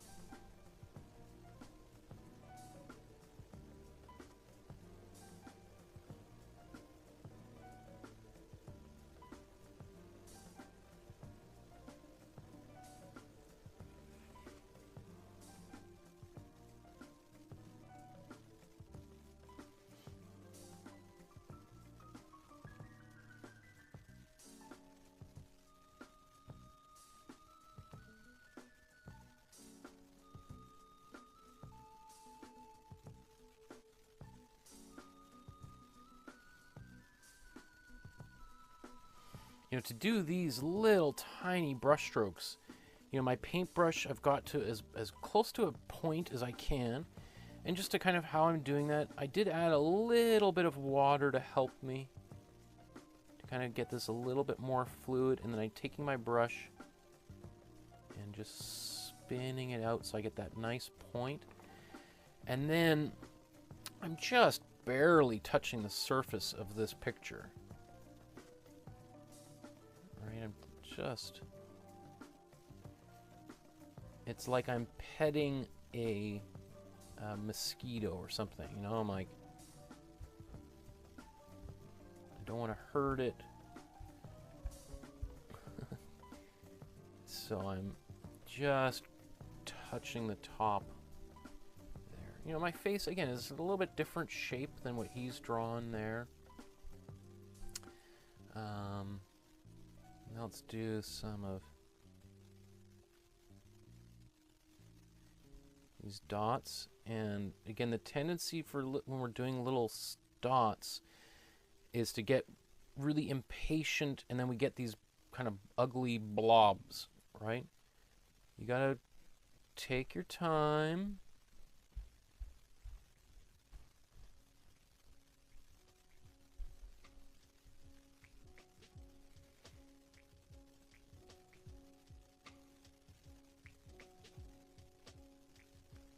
Making my eyes a little bit crossed trying to do this.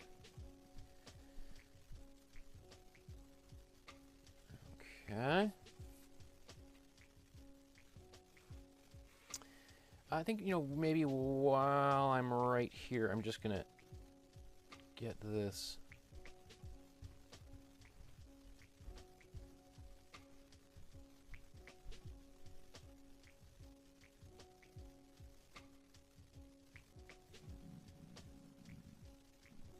Oh my goodness, you can hear that? That's my stomach rattling away. Whew, sorry about that. If you can pick that up, it probably caused your base of your microphones to rattle.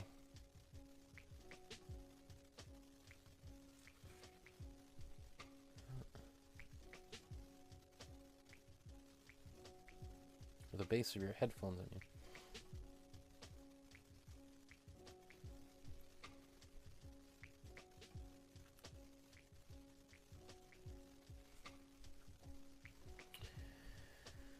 So I'll stay kind of zoomed in on this as I work through some of these areas here and just kind of show you. Whoa, my goodness. Tummy of mine is.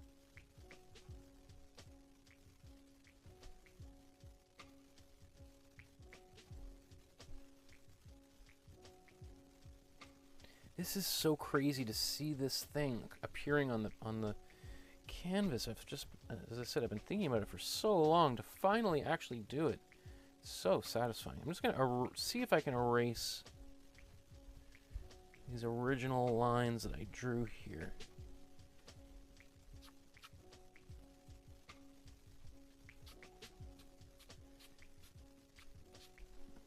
Okay.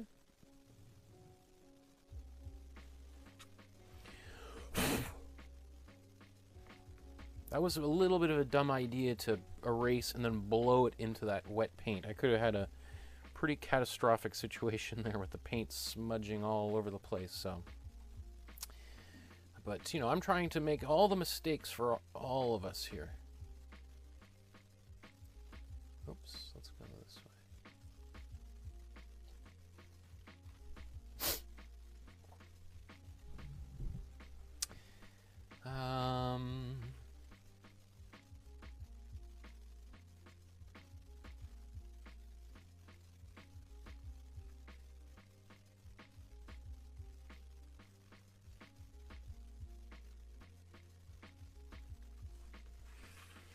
So sometimes you got to turn your canvas to get like a movement of the brush that just feels more natural for your body. And then maybe before I get, you know, because then the tendency is like, oh, I'm just going to keep on going, and then all of a sudden I realize I've done something kind of a little bit odd that I didn't expect, right? So,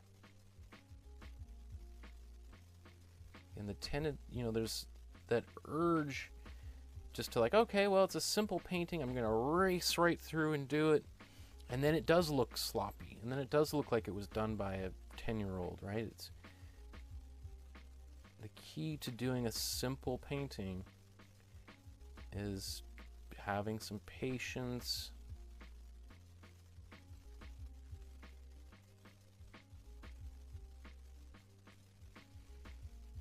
You know, it's like calligraphy in Japanese and Chinese, Korean cultures. You know, people spend their whole lives trying to kind of learn how to use those, you know, relatively simple characters, but to do it in one fluid gesture, right? That's like, boy, oh boy, it's not easy.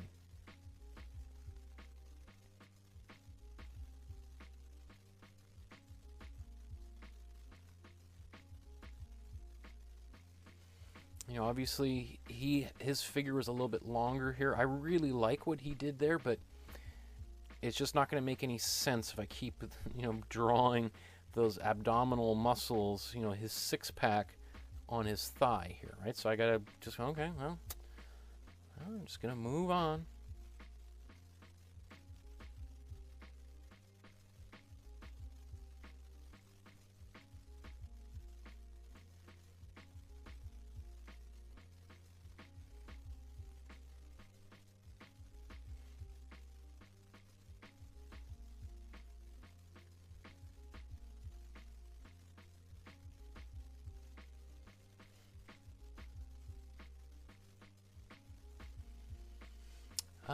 Peter says, I'm just reading the comment, I have a curiosity question. You once said with our paint we can mix and get 90% of colors. What colors can we not get with our 6 colors in black and white? Oh, okay, good question. Yes. Okay, let me just do this. So the colors that you're not able to get in this with this palette are really the extreme colors on the outside of the color wheel. And those are like super synthetic neon colors that you can buy at art supply stores. I have a few of them here. You know, they're basically neon, like neon yellow, neon blue, neon red, or fluorescent, like they'll be kind of set in different kinds of, it might be named differently depending on the brand. But those colors are, they're all very relatively new colors. They're colors that, you know, Rembrandt or Michelangelo or even Matisse would not have seen at their own art supply store.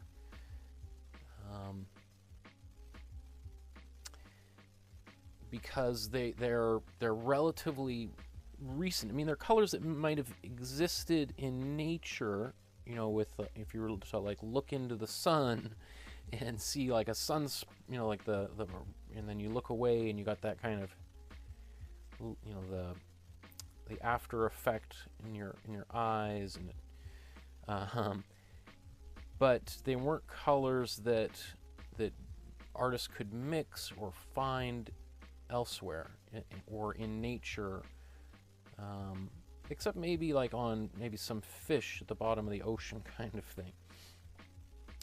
So but you can go buy those colors. So, but I guess I mean ultimately, all of the useful colors that we might need for our in our class, we can make with the paints that we have.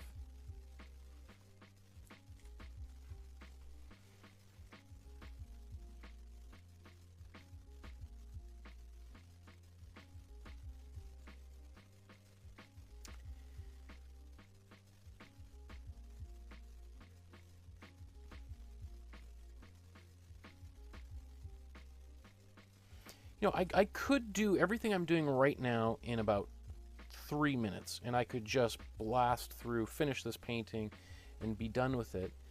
But there is something kind of fun about really looking carefully at this painting, and you know, I've said, you know, that this is a painting that I think this is actually a print that I've been looking at for a decade, and yet looking at it right now, I never looked at these details this way before, right? And so now I'm doing that really for the first time as I'm trying to paint it, and I'm seeing different things, all of these lines and what he was intending to do.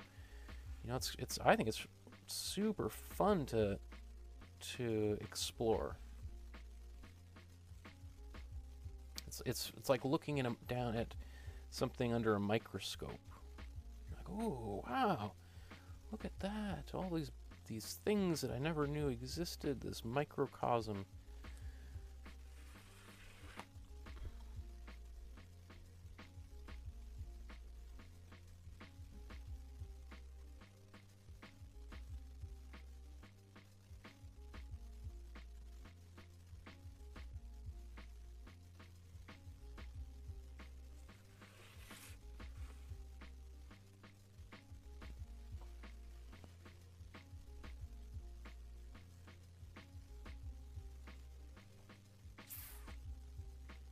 Okay, let's back out here. And I'll back mine out as well.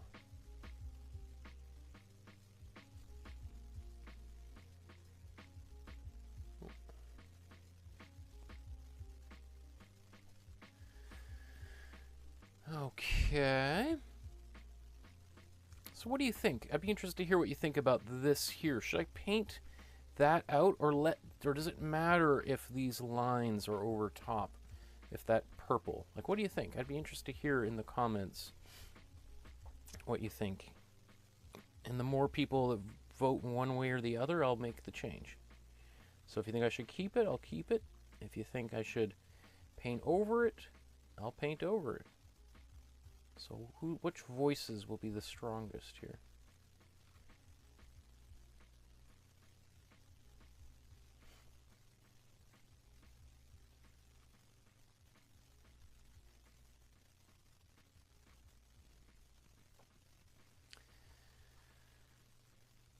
Okay, Gail says, I'm definitely investing in a new fine detail brush. What size do you recommend? Good question.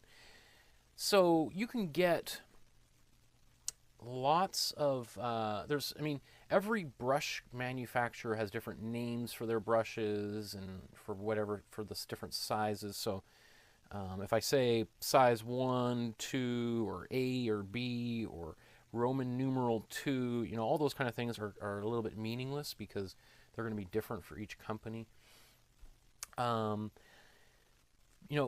Having a few really small brushes is a great investment because you're going to use them at some point. It's nice to be able to get into those details when you want to be able to get to them. You might spend $10 on that brush.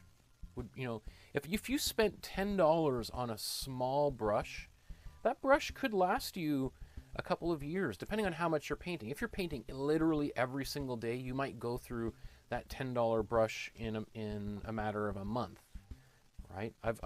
When I'm in a real big painting mode, and I'll chew through brushes because the brush you'll wear it down, right? It's like a kitchen sponge, or if you've ever seen a really old hay broom, you'll wear through it, and the shape will change because you're taking this soft brush and you're rubbing it usually against like the hard surface of the canvas, and it's just going to chisel away at it. And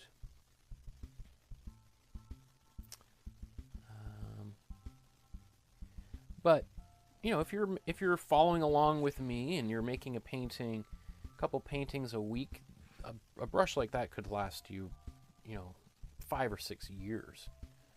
I might have changed things up a little bit here. Does that bother me? Of course not.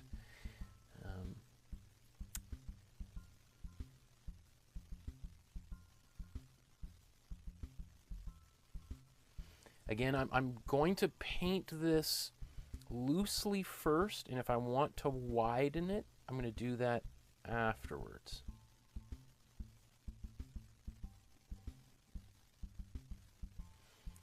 Because I want to get kind of everything in line here,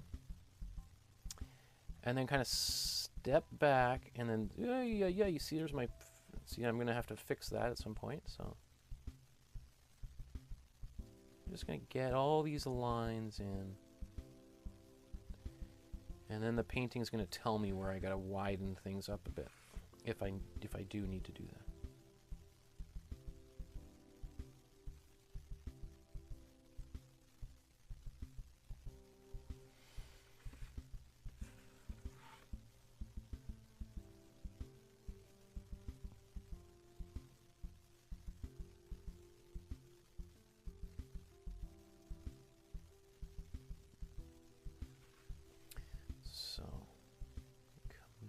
Here, and that part where my hand brushed up over there and made a little boo-boo, it just disappears.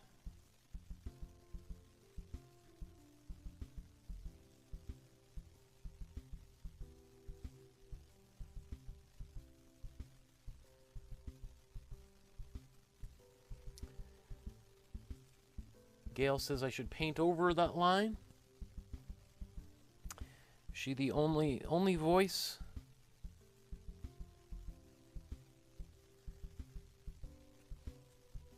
Everybody else agrees?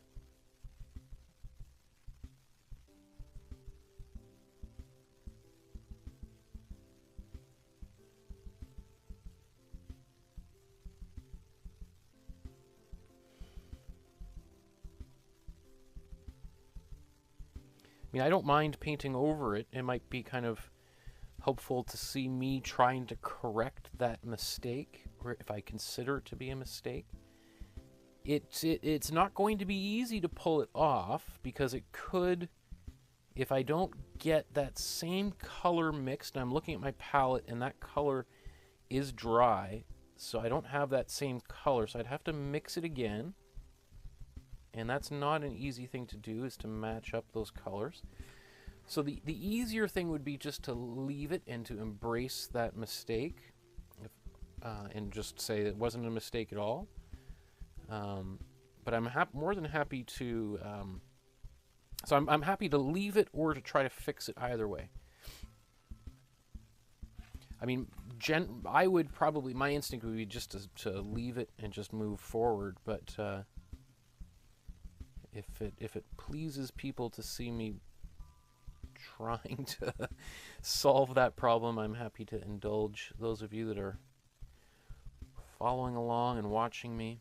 Because sometimes that happens. Sometimes something goes wrong in this process, and you, just like, what was it, when we were painting the Frida Kahlo and I dropped my paintbrush and in the middle of the painting, and it's like, oh, okay, I guess that we are going to put another watermelon seed right there, because I've got now a big black blob that needs to be kind of integrated into the surface.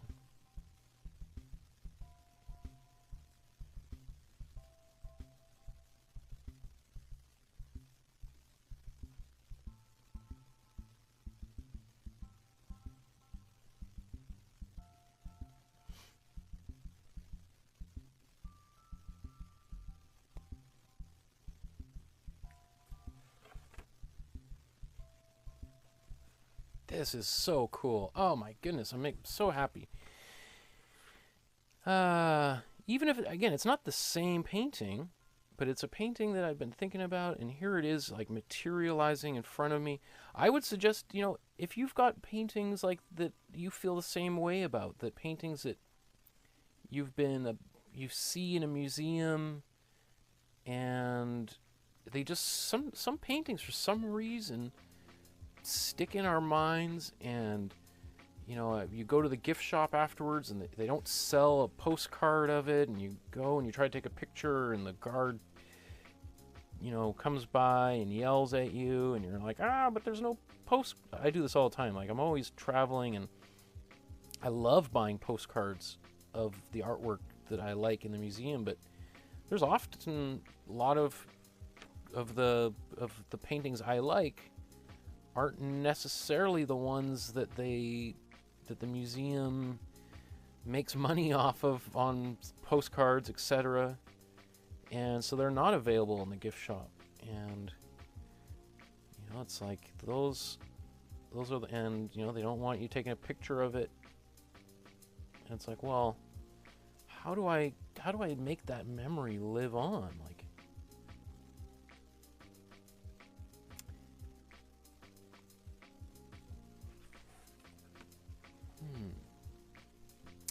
Now, there's this black line that I think would have worked really well under there, but I ran out of room on the bottom of my picture for it. So I don't know if I can make that work. I don't know if a line down here is going to work, so I might just have to live with it not being there, which I'm fine doing.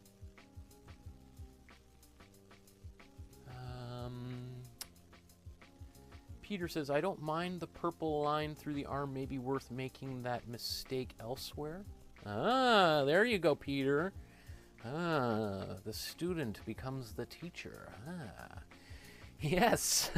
That's a very smart way of doing it. You know, it's like, I always, you know, like jazz musicians, you know, you play the wrong note, you just play it again, and it looks like you're just this genius who's trying to, you know, mix things up a little bit and try to, so yeah, maybe I could do that. That's another way of dealing with a problem in a painting, is just to try to integrate it somehow. Okay, so let me think about painting that. It's not too hard to get rid of it, because there will only be a couple of little dots of paint if I can mix them there. So the question is, now I've got my painting mostly done here. Now there's a few other things, like there was these black lines coming out on the side. Do I want to put those in there? Does it need it? I could still, if I wanted, write some text in here. Do I want to do that? I don't know. Do I want to make these outer lines darker?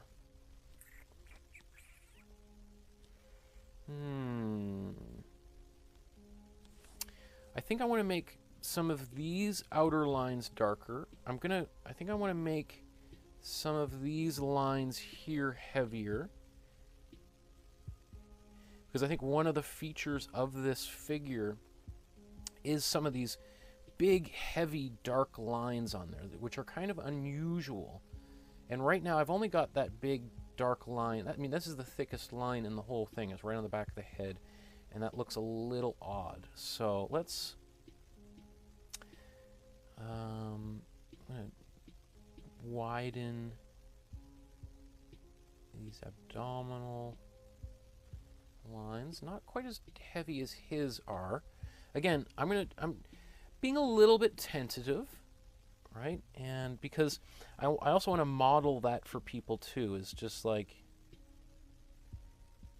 rather than, because sometimes, you know, we just sort of leap into it and we make these big bold lines and then we're kind of stuck with them, and then people get really judgy about themselves and their ability and start, you know, get really hard on themselves. And I really want you to, part of my goal is to help you lighten up. And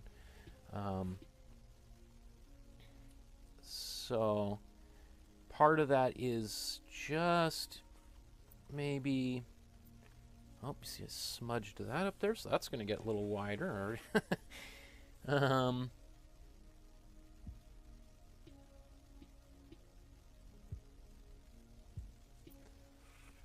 Okay. It's got that line kind of coming off. Do I like that or not? Let me think about it. Again, this is all part of what's fun about, especially working from other people's artwork, is you get to add your own spin to it. You get to make changes if you want to make changes. And it's not saying that he did anything wrong here and he made mistakes and I'm going to correct his mistakes. It's just that my painting is now slowly becoming its own living entity, essentially. And I've got to kind of respect it and you know, deal with it on its own terms. And I've already made some significant changes to it well, because of my own sloppiness. And you know, it's fully on its way to being its own thing. And now I've really got to, if I try to shoehorn it back into its original box, it's going to kick and scream all the way.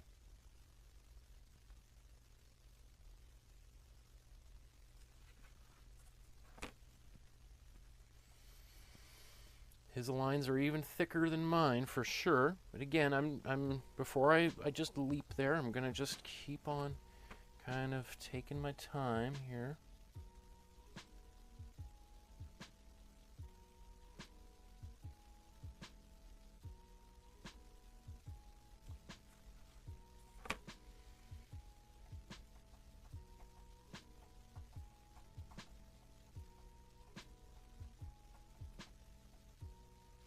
Part of me actually wants to make this arm heavier.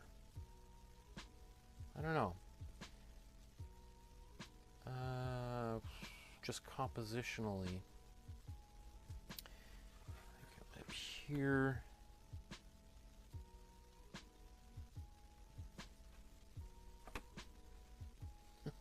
I know I'm way over time here, but I guess part of me is also just doesn't want to watch the news and just like dreading. So I'm just trying to. Part of me is kind of killing some time, although I gotta help with our daughter, and my wife's up there feeding our daughter. I can hear her struggling to, this poor sick baby. I thought we were all over the family cold, but it looks like there's been a bit of a revenge. So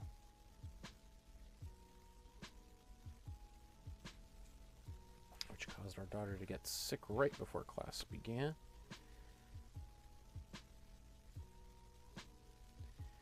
Which I think any parent out there watching knows what that's like. You're just about to head out the door to do something, and then somebody does something, somebody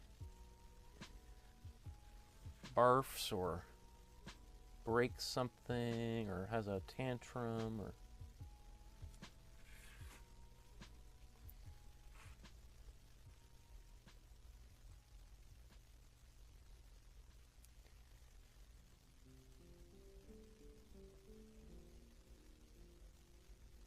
there's where sometimes I even forgot there where the mistake that I was trying to clean up here was, and it was like, oh, there it is. And you're again, and so that's a good reminder, is this part here that I was like, oh, I'm gonna have to come back here because I smudged it. I'm for the past 5 minutes I've been working in this area and I didn't even see it. So will anybody else who's looking at this painting for 3 seconds notice let me see, is the original image cut out at the top? It looks like it. It looks like it's missing on the top there. Good question, Peter. Obviously, I included the top of my picture and I cut out the bottom of the picture. So that's just the way the cookie crumbles. How many different kinds of similes and metaphors can I inject into one episode? I mean, it's just I feel like every time when I try to describe artwork in these classes, I end up resorting a lot to that, just because how do you make some of these concepts and ideas relatable to people? So I'm going to widen some of this and leave some of it so it kind of goes thick and thin in different places, just so it's not all one big thick line here.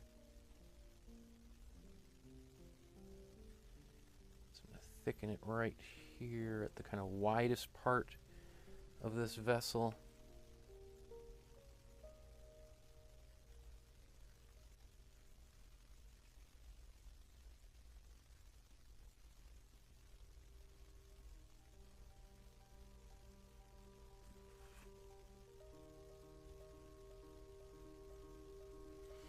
You know, I gotta say, like, having this canvas that's been prepared in this way, how many times have I dragged my finger over this corner? I'm gonna have to, like, remind myself not to touch up here. I don't know what, it's like the 5th time I've, anyway, what was I just about to blabber on about?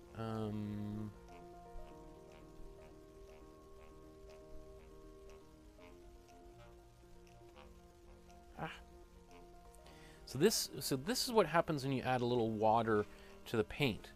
Is you see this, how I didn't realize I had so much water in here, but it's now a little bit semi-transparent. I gotta just let that go, let it dry, and I'm gonna come back and fix it later on, because the water makes the paint more transparent, right? And it made it a little bit more fluid and easier for me to paint, but at the same time, the paint you know, didn't cover as well, and therefore, you know, I'm gonna have to go back over it again anyway. So, you know, sometimes, you know, there's a drawback to every single approach when it comes to painting.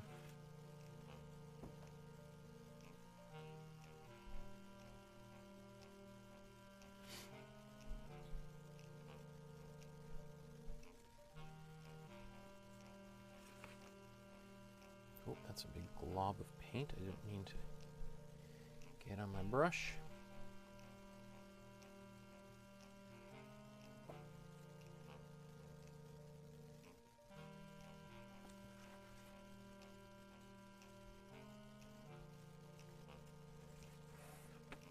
So you see how these kind of just widening some of those lines just as giving it a little bit more life. These lines just appear to be a little bit more bouncy, and I don't know. It also can help, especially if you're drawing these little lines and your hand is a little bit shaky or anything, widening them in places is a way of kind of cleaning up some of that.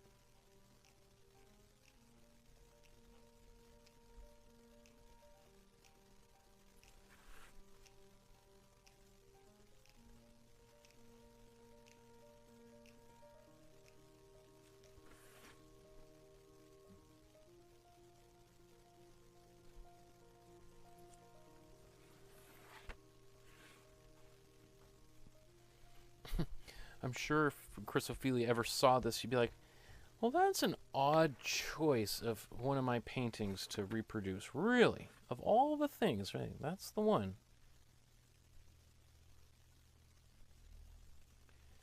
And like I said, you know, there's just certain things that strike us and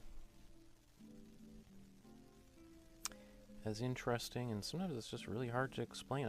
Who knows what I mean, maybe it was what I was eating at the time, or the friends that I was with, or, you know, the news on the radio, or that I was, you know, like, who knows what helped kind of connect it in my memory as something important or interesting.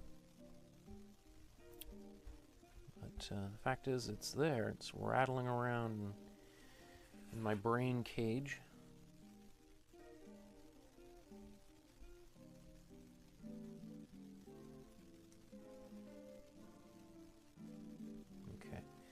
I'm going to have to wrap up here, help out the family. So let me see, what are the last few things to do? I was talking about that purple. Should I cover it? I could try to mix it. Give me a second here. The other thing is these little black lines on the outside. Do I want to put those in there? Part of me feels like those black lines work really well with the text, and without the text there, it's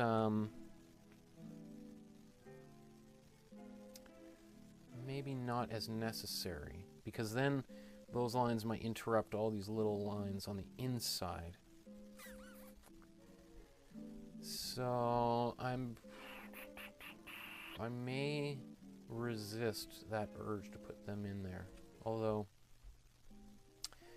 just looking at it, I'm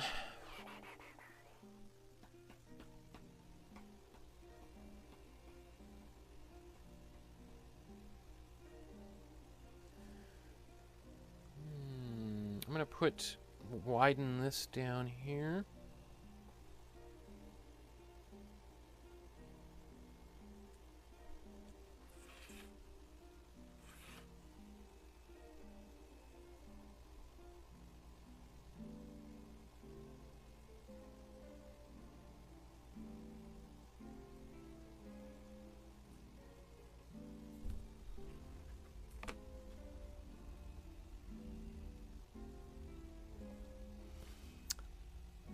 Feel pretty split on these abs and doing anything to the abs, so I'm going to leave that. I might leave this off. Okay. So,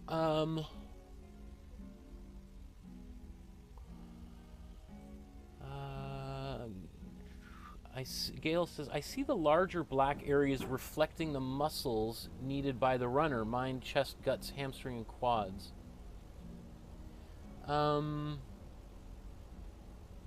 Very, very perceptive. I love that. Yeah, I mean, that's that's probably, yeah, okay, let's make these you are right, Gail. You've That's probably why these core muscles are so big.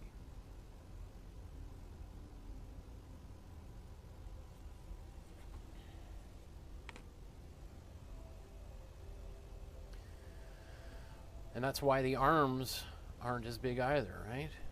Very smart. Okay. Okay. I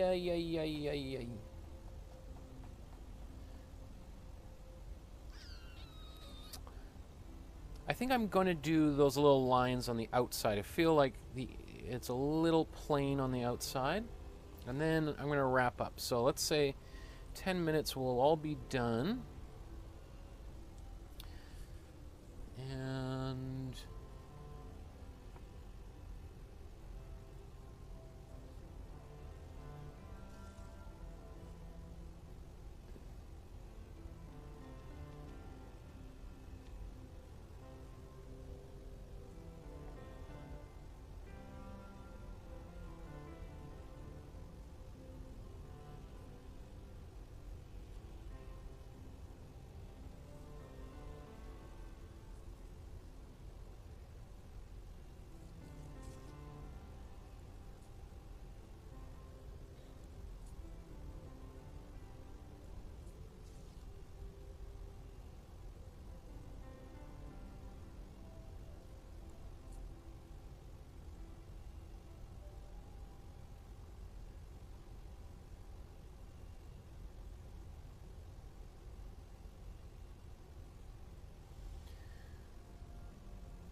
so it's trying to kind of create some randomness here.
I don't know if I totally like those lines on the outside.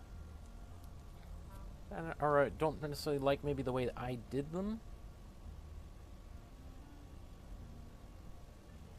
But I wouldn't have known unless I had actually went and done it, right? So I think I'm committed to having to do it on the other side as well. So I'm just going to rotate this because that'll make it easier for me to do so.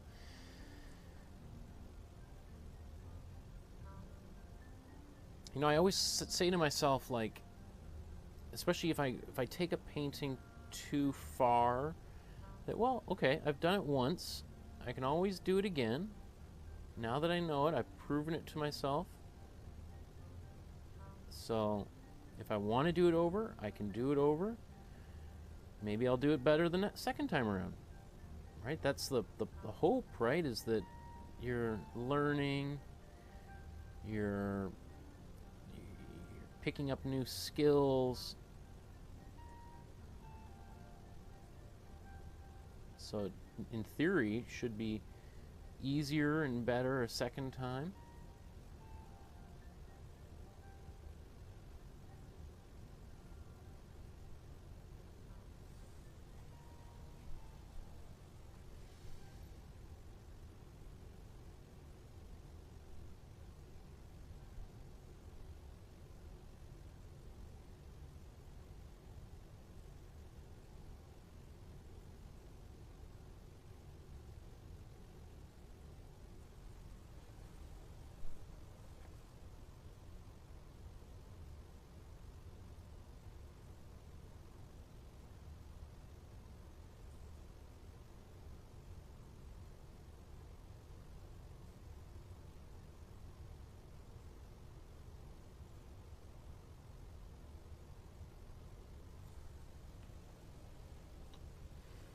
Okay, so we take a look at it. Oh, I was a little heavy-handed on those lines, wasn't I? Okay. Let's come back up here. I gotta, they're there, so I'm gonna make it work.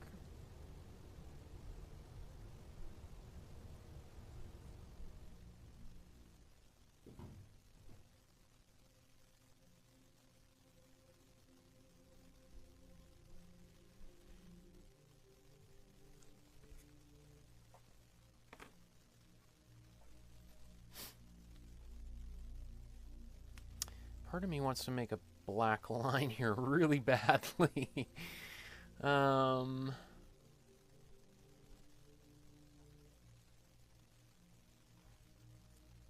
What if I did a black line right here? Let's just do it.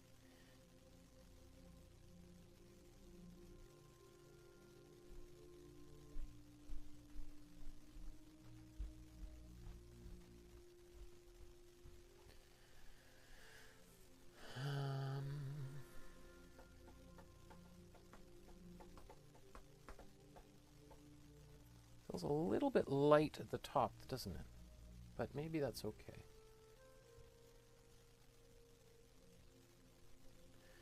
Okay, I think I'm going to hold off on any more black.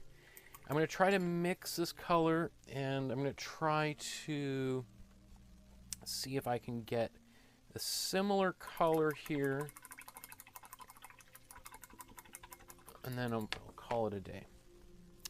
If you found anything helpful here, sharing this video with your friends would be much appreciated. Letting them know that you've been taking some painting classes and they're working out really well and you're learning new things. That's a hugely helpful way to support me and this channel. And it doesn't cost you a penny. So I'm mixing. Oh, how close is that? Let's see.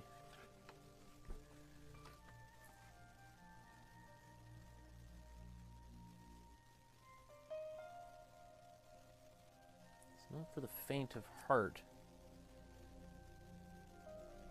Sometimes if you don't pull it off, it actually attracts more. See, it's not quite. I need more white in there.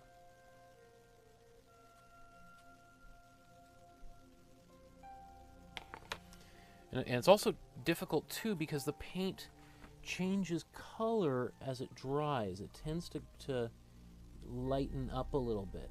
So that's the other thing is you paint the color exactly like the background. The color dries, and then all of a sudden it looks lighter than it originally did, and you're just like, what on earth? I swear it was the right color when I painted it. So I think, and see, no, so I might just leave it like that. Okay, folks.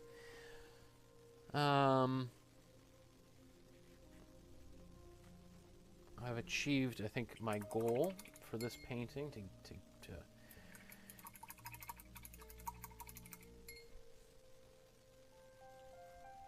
I don't think it's going to get any better. Yeah, again, like this stuff on the side, in retrospect, I probably wouldn't put it there, but I don't mind it as such. So let's assign this painting here. Again, there's a lot of wet black, so I'm just going to be very careful not to smudge up there for the 5th time. And so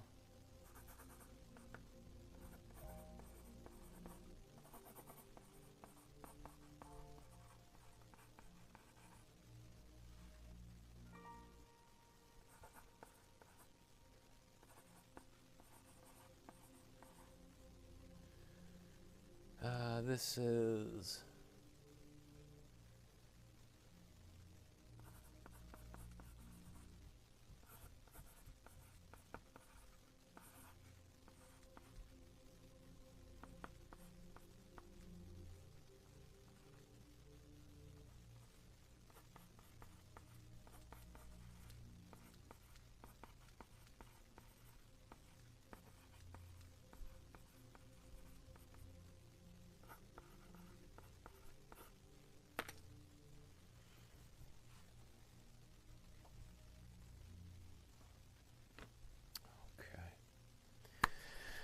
Cool. So, another painting down. I've got a big stack of them, and it's so satisfying to see them all coming together. I've posted a whole bunch of the thumbnails for all of the upcoming videos. So, pretty much taking us all the way to December. We've got, I think, a whole bunch of really exciting paintings. A group of 7 artists, Lauren Harris, we're going to be painting. We're going to do some Andy Warhol paintings.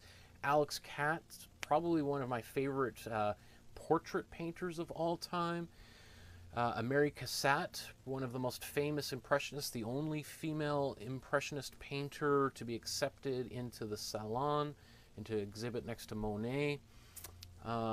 Yeah, they're all there, so after this video you can check out all of them, and you can hit the little notification bell for all of them, so when those videos come up, they're very easy to find, because there'll be a little notification on the top of your YouTube.